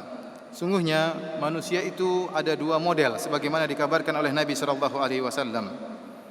Dalam Sunan Tirmidzi dengan sanad yang sahih bahwasanya Nabi sallallahu alaihi wasallam bersabda: "Ala ukhbirukum bi khairikum min syarrikum?" Maukah aku kabarkan kepada kalian tentang orang yang terbaik di antara kalian dan orang yang terburuk di antara kalian? Maka para sahabat berkata, "Bala, tentu ya Rasulullah." Siapa yang terbaik dan siapa yang terburuk? Kata Nabi sallallahu alaihi wasallam, "Khairukum man yurja khairuhu wa yu'man syarruhu." Yang terbaik di antara kalian adalah orang yang diharapkan kebaikannya dan tidak ditakutkan keburukannya, tidak perlu khawatir darinya. Ini yang terbaik. Kemudian kata Nabi sallallahu alaihi wasallam, "Wa syarrukum man la yurja khairuhu wa la yu'man syarruhu." Yang terburuk adalah orang yang tidak diharapkan kebaikannya dan kita tidak merasa aman dari gangguannya. Di sini Nabi sallallahu alaihi wasallam menjelaskan tentang dua model manusia. Model pertama adalah orang yang model yang sangat baik. Yang kata Nabi terbaik di antara kalian. Yang kegiatannya adalah ingin menyebarkan kebaikan, ingin menyebarkan kasih sayang, menyeru untuk menyambung silaturahmi, mengajak untuk kerjasama dalam kebaikan, ya, membantu orang-orang miskin, membantu orang-orang yang memerlukan, memperhatikan para janda, dan dia memberikan manfaat yang besar bagi masyarakat. Bahkan orang-orang selalu merindukan mereka. Kalau mereka tidak ada, mereka merasa kehilangan. Mereka bertanya, lihatlah bagaimana si fulan, betapa baiknya dia. Lihat bagaimana kebaikan yang dia kerjakan. Orang-orang senang dengan dia, berharap dengan kebaikannya. Dalam waktu yang sama, orang-orang merasa tentram dengannya, tidak khawatir diganggu darinya. Inilah orang terbaik, diharapkan kebaikannya dan tidak perlu khawatir dengan gangguannya. Model yang kedua adalah syarrukum, orang terburuk di antara kalian, la yurja khairuhu wa la yu'man syarruhu. Tidak diharapkan kebaikannya dan tidak merasa aman dari gangguannya. Dan inilah musibah bagi masyarakat. Ini adalah kerusakan bagi masyarakat.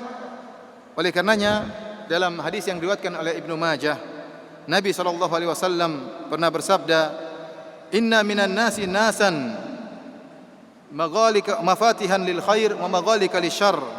Sungguhnya di antara manusia ada orang-orang yang merupakan kunci-kunci kebaikan dan merupakan penutup-penutup keburukan. Dan sebaliknya ada yang nasan mafatihan lisyarr maghalika lil khair. Sebaliknya ada orang-orang yang merupakan kunci-kunci pembuka keburukan dan penutup kebaikan. Fatuba liman ja'alallah miftahan lil khair ala yadayhi. Maka sungguh beruntung orang yang Allah menjadikannya kunci kebaikan. Allah jadikan kunci kebaikan pada tangannya. Dan sungguh merugi orang yang kemudian Allah jadikan bagi dia pembuka-pembuka keburukan. Ini yang kita lihat kenyataannya di antara manusia. Ada orang yang merupakan pintu kebaikan. Dia membuka kebaikan dengan hartanya. Dia membantu sana sini. Terkadang dia tidak membantu, tidak membuka kebaikan dengan hartanya, tapi dia membuka kebaikan dengan pikirannya, dengan idenya, dengan pendapatnya. Bahkan kata Syekh, sebagian proyek-proyek sosial, proyek-proyek agama, yang dimana memberikan pelayanan kepada masyarakat, ternyata sebabnya gara-gara pendapat seseorang. Ternyata sebabnya gara-gara ide seseorang. Dan sebaliknya ada orang-orang yang ternyata merupakan sebab dari keburukan. Dengan hartanya dia membuka pintu-pintu keburukan, atau dengan pendapatnya, dengan idenya ternyata tersebar berbagai macam keburukan. Maka demikian pula tentang berkaitan masalah keamanan. Ada sebagian orang yang merupakan sebab datangnya keamanan. Dan sebaliknya ada sebagian orang yang merupakan sebab datangnya keburukan dan kemudaratan bagi masyarakat. Maka hati-hatilah, jangan sampai engkau menjadi pemimpin terdepan dalam keburukan tatkala timbul fitnah.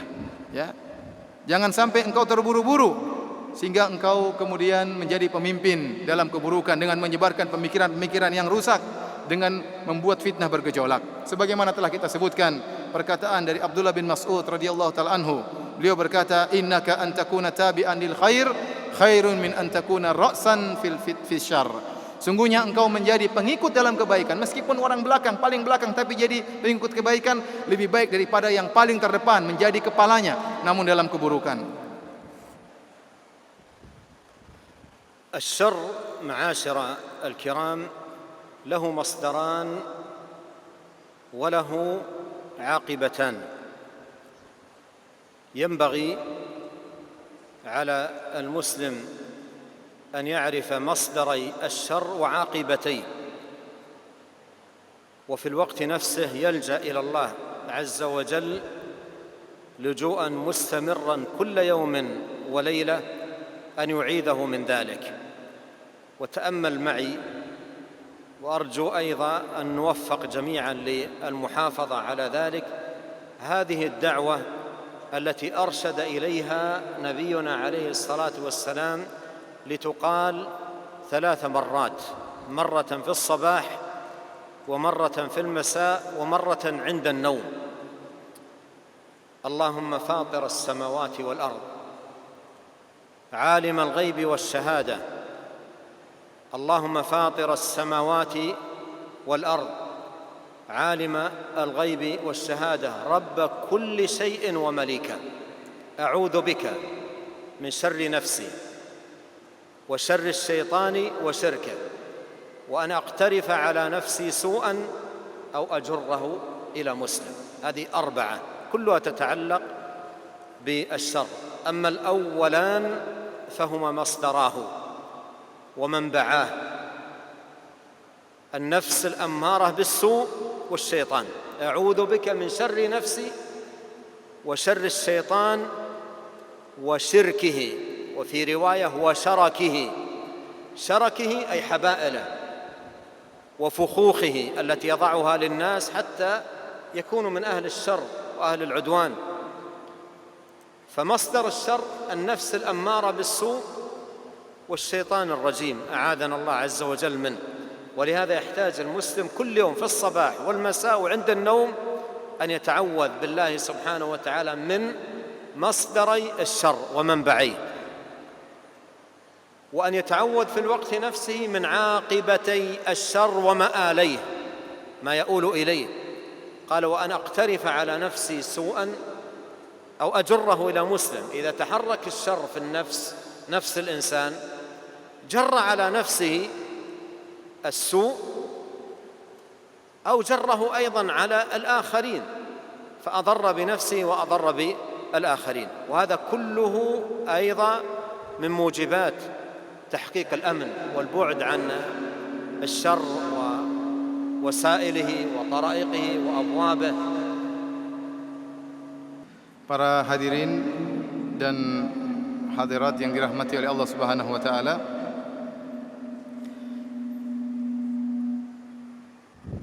sesungguhnya keburukan itu ada 2 sumbernya dan juga 2 akibatnya. Hendaknya setiap muslim mengetahui 2 sumber keburukan tersebut dan juga mengetahui 2 akibat dari keburukan tersebut. Dan dalam waktu yang sama hendaknya seorang muslim senantiasa kembali kepada Allah dan memohon kepada Allah secara terus-menerus agar dihindarkan dari 2 keburukan ini dan 2 akibat yang buruk. Perhatikanlah doa yang diajarkan oleh Nabi sallallahu alaihi wasallam, doa yang sangat penting. Dan semoga Allah memberi taufik kepada para hadirin sekalian untuk bisa menghafalkan doa ini dan juga untuk bisa mengamalkannya dalam kehidupan sehari-hari. Doa ini dibaca 3 kali dalam sehari. Di waktu pagi hari dan juga di sore hari dan tatkala hendak tidur. Nabi sallallahu alaihi wasallam berdoa dengan doa ini, ya. Beliau berkata, Allahumma fatiras samawati wal ard, alimal ghaibi wasyahadah, rabb kulli syai'in wa malikah. Ya Allah, pencipta langit dan bumi, yang mengetahui yang gaib dan yang nampak, penguasa segala sesuatu dan pemiliknya. A'udzubika min syarri nafsi wa syarri syaitani wa syirki. Aku berlindung kepada Engkau ya Allah dari keburukan jiwaku dan juga dari keburukan syaitan dan kesyirikannya. Wa an aqtarifa ala nafsi su'an au ajurrahu ila muslim. Dan aku berlindung untuk tidak membawa keburukan kepada diriku atau menjalarkan keburukan kepada orang lain. Dalam riwayat yang lain, Nabi sallallahu alaihi wasallam mengatakan, a'udzubika min syarri nafsi wa syarri syaitani wa syarakih. Aku berlindung kepada Engkau ya Allah dari keburukan jiwaku dan keburukan syaitan dan jerat-jeratannya. Karena syaitan memasang jerat-jerat agar orang-orang terperangkap dalam jerat keburukan tersebut. Perhatikan dalam doa ini Nabi sallallahu alaihi wasallam menyebutkan 2 sumber keburukan. Yang pertama adalah keburukan dari diri sendiri. karena jiwa memiliki keburukan. Dan yang kedua adalah keburukan dari syaitan. Syaitan ingin juga menyebarkan keburukan dan bahkan dia memasang perangkap-perangkap, jerat-jerat untuk bisa menjerat kaum muslimin. Oleh karenanya seorang muslim hendaknya mengenal dua keburukan tersebut agar dihindari dan berlindung kepada Allah darinya. Kemudian Rasulullah SAW menyebutkan dua akibat dari keburukan tersebut, yaitu dalam doanya, wa an aktarifa ala nafsi su'an au ajurrahu ila muslim.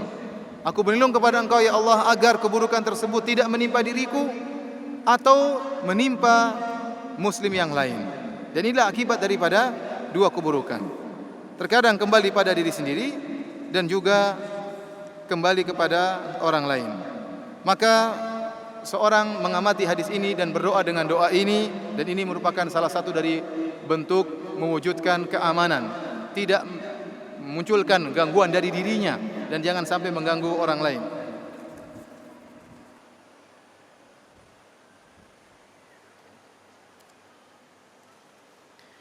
ثم أيها الكرام، الأمن لا بد له من دولة وجماعة وإمام. هذه أمور آخذ بعضها ببعض كما جاء في النصوص الكثيرة عن نبينا صلوات الله وسلامه عليه. فلا أمن إلا بجماعة، ولا جماعة إلا بإمام، ولا إمام إلا بسمع وطاعة. ولهذا فإن الأمن في البلدان مسؤولية مشتركة على ولاة الأمر وعلى الرعية، كل عليه واجب بحسبه، وكل سائله رب العالمين عما أوجب عليه. وجماع ذلك ما جاء في آيتين متتاليتين من سورة النساء، يقول الله تبارك وتعالى: إن الله يأمركم أن تؤدوا الأمانات إلى أهلها وإذا حكمتم بين الناس أن تحكموا بالعدل إن الله نعم ما يعظكم به إن الله كان سميعا بصيرا. ثم قال تبارك وتعالى بعدها موجها الخطاب للرعية: يا أيها الذين آمنوا أطيعوا الله وأطيعوا الرسول وأولي الأمر منكم فإن تنازعتم في شيء فردوه إلى الله والرسول إن كنتم تؤمنون بالله واليوم الآخر ذلك خير وأحسن تأويلا. فهؤلاء لهم واجب أو عليهم واجبات، وهؤلاء عليهم واجبات، وكل مسؤول أمام الله سبحانه وتعالى عما أوجب عليه.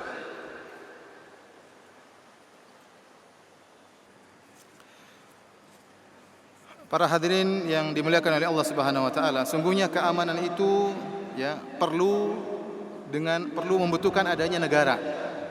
Adanya jamaah, adanya pemimpin. Ini perkara yang saling berkaitan. Sebagian datang dalam banyak dalil-dalil. Oleh karenanya disebut oleh para ulama, la aman illa bijamaah. Tidak ada keamanan kecuali dengan berjamaah, dengan bernegara, dengan berkelompok. Wala jamaah illa bi imam, dan tidak mungkin ada negara kecuali ada pemimpinnya. Wala imam illa bis sam'i wat ta'ah, dan tidak ada imam, tidak ada pemimpin kecuali dengan mendengar dan taat. Oleh karenanya keamanan di negeri-negeri merupakan tanggung jawab bersama. Tanggung jawab atas penguasa, para pemimpin, dan juga tanggung jawab terhadap rakyat. Dan masing-masing akan dimintai pertanggungjawaban oleh Allah Subhanahu wa taala sesuai dengan kadarnya, sesuai dengan tanggung jawabnya. Ya, bukan cuma pemimpin akan dimintai pertanggungjawaban oleh Allah, rakyat juga akan dimintai pertanggungjawaban oleh Allah Subhanahu wa taala. Dan itu semua disebutkan oleh Allah dalam Al-Qur'an dalam dua ayat dalam surat An-Nisa. Yang pertama Allah Subhanahu wa taala berfirman, Innallaha ya'murukum an tu'addul amanati ila ahliha wa idza hakamtum bainakum an tahkumu bil adl innallaha ni'ma ya'idzukum bih innallaha kana sami'an basira. Ayat yang pertama lebih khusus berkaitan dengan masalah pemimpin. Kata Allah Subhanahu wa taala, sungguhnya Allah perintahkan kalian untuk menunaikan amanah kepada pemiliknya. Dan jika kalian memberi hukuman, maka hukumlah dengan keadilan. Sungguhnya Allah memberi nasihat kepada kalian, dan sungguhnya Allah Maha mendengar lagi Maha melihat. Kemudian Allah berfirman juga dalam surat An-Nisa. Jadi penguasa disuruh untuk berhukum dengan keadilan, dan Allah Maha mendengar lagi Maha melihat. Kemudian Allah berfirman dalam surat An-Nisa berkaitan dengan rakyat. Kata Allah Subhanahu wa taala, "Ya ayyuhalladzina amanu atiiullaha wa atiiur rasul wa ulil amri minkum."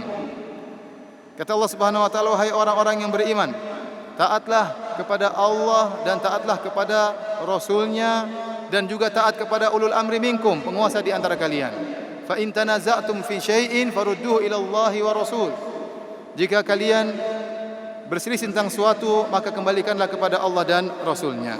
Oleh karenanya dua ayat ini menunjukkan masing-masing punya kewajiban. Penguasa punya kewajiban yang harus dia tunaikan, dan ada tanggung jawab yang akan dimintai pertanggungjawaban oleh Allah Subhanahu wa taala. Dan rakyat juga punya kewajiban yang akan diminta pertanggungjawaban oleh Allah Subhanahu wa taala.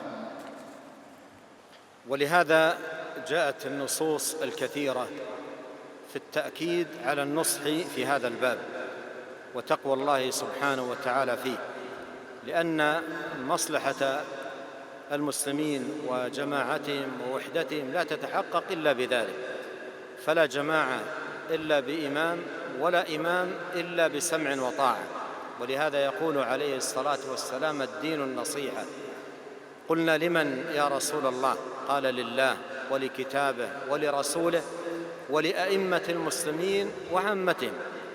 فإمام المسلمين له نصيحة واجبة تتحملها الرعية، وعامة المسلمين أيضا لهم نصيحة واجبة من كل مسلم تجاه إخوان المسلمين. ولهذا ينبغي على المسلم أن يحرص على هذا الباب، وأن يكون من أهل النصح في دين الله عز وجل، وألا ينطوي قلبه على شيء من الغل أو الحسد أو غير ذلك. يقول نبينا صلى الله عليه وسلم: ثلاث لا يغل عليهن قلب امرئ مسلم: إخلاص الدين لله، ولزوم جماعتهم، والنصيحة لمن ولاه الله تبارك وتعالى أمرهم. Oleh karenanya banyak sekali dalil-dalil yang datang untuk memperhatikan masalah ini, yaitu masalah hubungan antara penguasa dengan rakyat disertai dengan takwa kepada Allah Subhanahu wa taala. Karena kemaslahatan dan keamanan tidak mungkin bisa terwujudkan kecuali dengan hubungan yang benar antara penguasa dengan rakyat. Oleh karenanya dikatakan la jama'ata illa bi imam. Tidak ada negara kecuali ada penguasanya. Negara harus ada penguasanya. Wala imam illa bisam'i wa ta'ah, dan tidak ada penguasa kecuali dengan mendengar dan taat. Rasulullah SAW bersabda, ad-dinu nasihah, agama itu adalah nasihat. Qulna liman ya Rasulullah? Kami berkata, ya Rasulullah, nasihat bagi siapa? Maka Rasulullah SAW menjelaskan, lillahi wali kitabihi wali rasulihi wali a'immatil muslimin wa ammatihim. Nasihat bagi Allah, dan nasihat bagi kitabnya, nasihat bagi rasulnya. Kemudian kata Nabi SAW, nasihat bagi para penguasa kaum muslimin, para penguasa, pemimpin kaum muslimin, dan juga nasihat bagi rakyat secara umum kaum muslimin. Maka seorang penguasa hendaknya dinasihati. Rakyat punya kewajiban untuk beri nasihat kepada penguasa. Demikian juga keumuman kaum muslimin juga punya hak untuk dinasihati, saling menasihati di antara mereka. Makanya hendaknya seorang muslim dalam permasalahan seperti ini, maka hendaknya dia menjadi seorang yang pemberi nasihat, bukan perusak. Dan hendaknya dalam hatinya tidak ada hasad, tidak ada dengki dan kedongkolan dalam melakukan hal ini. Dalam hadis Rasulullah SAW mengatakan, salasun la yaghillu alaihinna qalbu imri'in muslim. Ada 3 perkara hendaknya hati seorang muslim lapang, jangan dongkol, jangan dengki untuk melakukan 3 perkara ini. Hendaknya dia lapang untuk melakukan 3 perkara ini. Apa 3 perkara tersebut? Pertama, mengikhlaskan amal kepada Allah Subhanahu wa taala.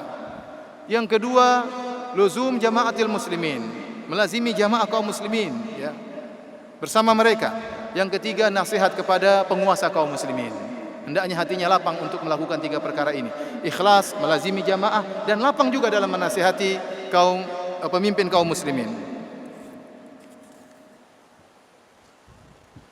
ومن النصيحة لولي الأمر الدعاء له بالتوفيق والتسديد والإعانة كما قال الإمام الفضيل بن عياض رحمه الله: لو كان لي دعوة مستجابة لجعلتها للسلطان. فالدعاء لولي الأمر بالتوفيق والصلاح والإعانة والبعد في هذا الباب عن الغش والخيانة ونحو ذلك، هذا من الواجبات التي دلت عليها نصوص الكتاب والسنة.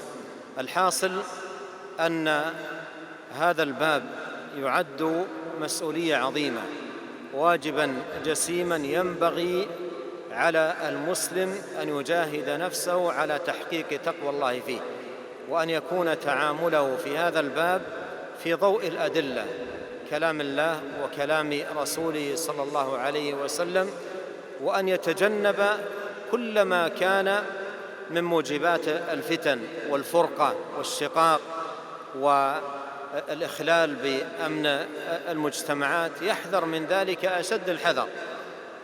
ولما قيل للفضيل لما قيل لأحد التابعين: كيف نتقي الفتن؟ قال: اتقوها بالتقوى. قالوا: أجمل لنا ذلك. قال: تقوى الله عمل بطاعة الله على نور من الله رجاء ثواب الله، وترك لمعصية الله على نور من الله خيفة عذاب الله.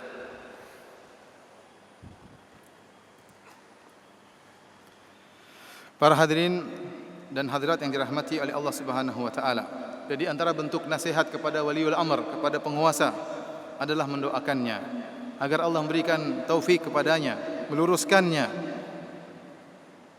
Oleh karenanya Al-Fudail bin Iyad rahimahullahu taala pernah berkata, "Lau kanat li da'watun mustajabatun la ja'altuha li waliil amr muslimin."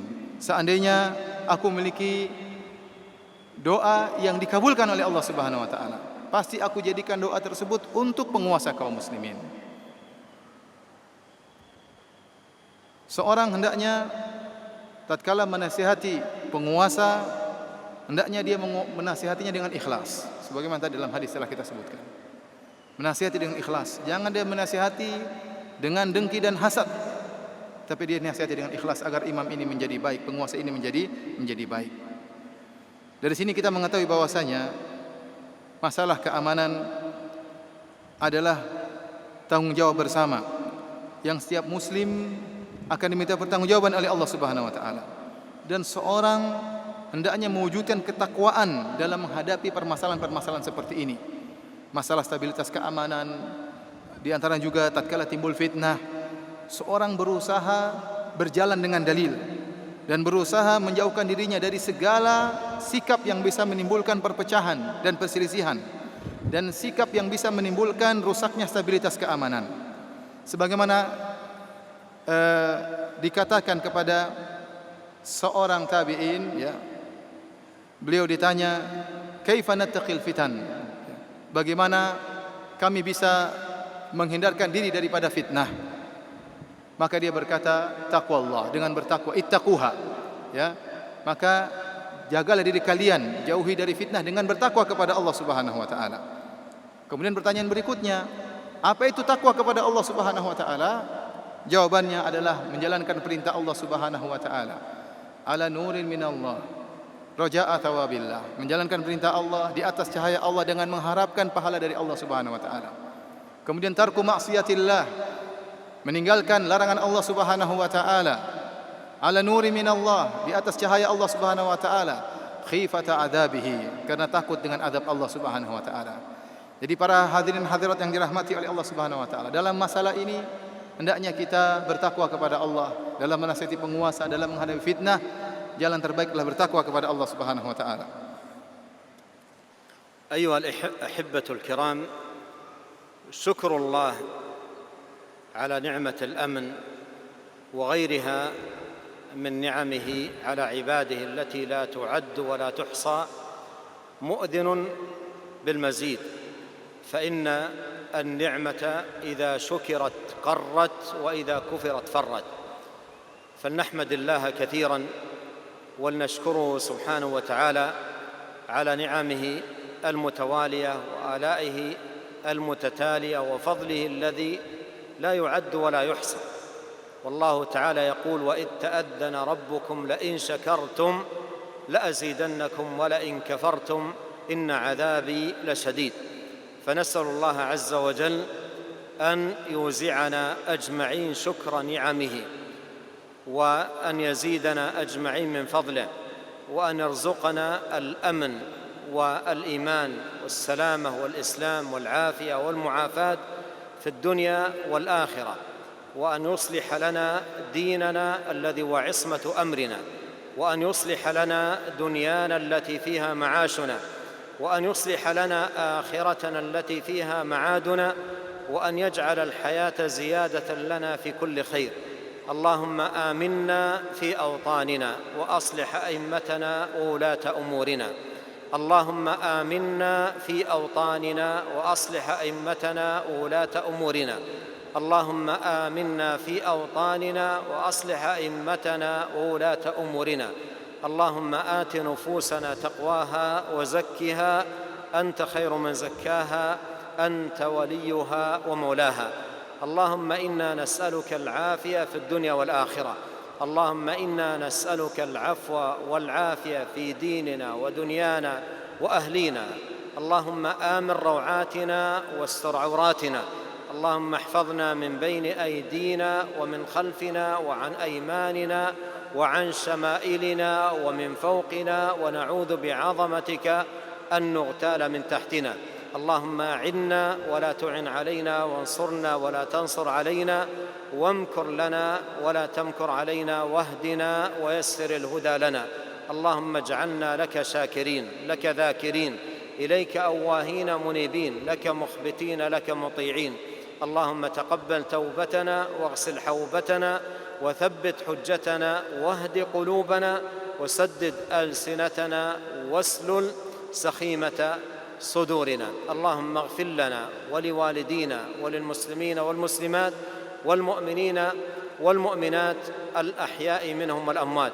اللهم اقسم لنا من خشيتك ما يحول بيننا وبين معاصيك، ومن طاعتك ما تبلغنا به جنتك، ومن اليقين ما تهون به علينا مصائب الدنيا. اللهم متعنا بأسماعنا وأبصارنا وقوتنا ما أحييتنا، واجعله الوارث منا، واجعل ثأرنا على من ظلمنا، وانصرنا على من عادانا، ولا تجعل مصيبتنا في ديننا، ولا تجعل الدنيا أكبر همنا ولا مبلغ علمنا، ولا تسلط علينا من لا يرحمنا. اللهم إنا نسألك التوفيق لرضاك والمعونة على طاعتك يا رب العالمين. ثم إنني أتوجه إلى الله عز وجل وأسأله في هذه الساعة المباركة وفي هذا الجمع الكريم أن يبارك في مقدم خادم الحرمين الشريفين الملك سلمان إلى هذه البلاد، وأن يجعله بركة وعزا وخيرا ورفعة ونفعا بمنه وكرمه، وأن يتولانا أجمعين بتوفيقه ومعونته وتسديده. نعم المولى ونعم النصير، والله تعالى أعلم. سبحانك اللهم وبحمدك، أشهد أن لا إله إلا أنت، أستغفرك وأتوب إليك. اللهم صل وسلم على عبدك ورسولك نبينا محمد وآله وصحبه. Para hadirin dan hadirat yang dirahmati oleh Allah Subhanahu wa taala,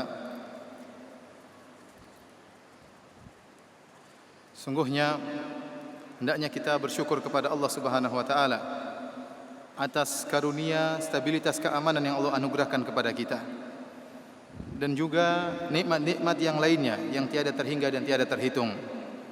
Karena barang siapa yang bersyukur kepada Allah Subhanahu wa taala, itu merupakan tanda Allah akan menambahkan kenikmatannya. Sebagaimana dikatakan, fa inna ni'mah idza syukirat qarrat wa idza kufirat farrat. Sungguhnya kenikmatan itu kalau disyukuri maka akan kokoh kenikmatan tersebut, dan jika diingkari maka akan pergi kenikmatan tersebut. Allah Subhanahu wa taala telah berfirman, wa itta'adzana rabbukum la in syakartum la azidannakum. Allah telah memberitahukan, jika kalian bersyukur atas nikmatku, la azidannakum, maka sungguh aku akan beri tambahan atas nikmat kepada kalian. Karenanya para hadirin Allah Subhanahu wa taala, kita berdoa kepada Allah Subhanahu wa taala, semoga Allah Subhanahu wa taala memberikan anugerah keimanan dan keamanan bagi kita, dan agar Allah Subhanahu wa taala mengilhamkan bagi kita seluruhnya untuk mensyukuri nikmat yang Allah berikan kepada kita, nikmat iman, nikmat keamanan, nikmat Islam, dan agar Allah Subhanahu wa taala memperbaiki agama kita yang merupakan pegangan bagi kita di dalam kehidupan kita. Demikian juga agar Allah memperbaiki dunia kita yang merupakan tempat tinggal kita, dan agar Allah memperbaiki, meluruskan akhirat kita yang merupakan tempat kembalinya kita, dan agar Allah menjadikan kehidupan kita sebagai tambahan kebaikan bagi diri kita. Ya Allah, Allahumma aminna fi awtanina. Ya Allah, berilah keamanan dalam negeri kami ya Allah. Wa aslih a'immatana wa wulata umurina. Dan Allah, luruskanlah para pemimpin kami dan para penguasa kami. Allahumma aminna fi awtanina wa aslih a'immatana wa wulata umurina. Ya Allah, berilah anugerah keamanan dalam negeri kami dan luruskanlah para pemimpin kami dan penguasa kami. Allahumma aminna fi awtanina wa aslih a'immatana wa wulata umurina. Ya Allah, berilah anugerah keamanan dalam negeri kami dan juga luruskanlah para penguasa dan pemimpin kami. Dan Syekh menyebutkan doa yang sangat panjang ya.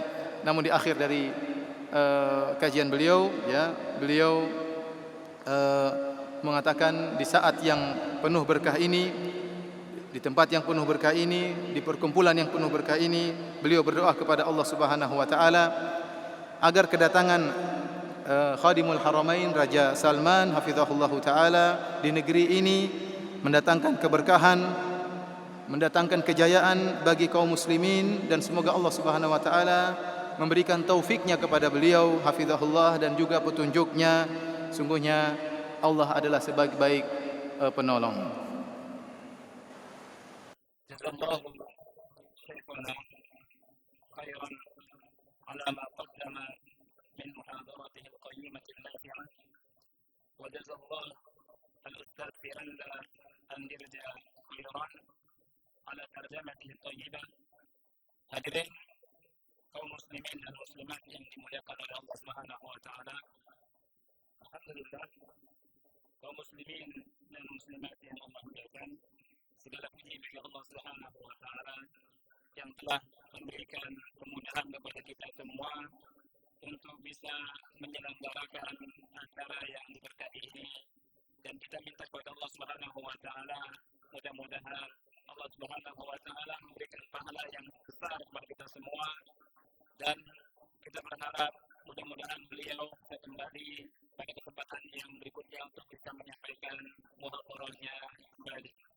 Assalamualaikum warahmatullahi wabarakatuh.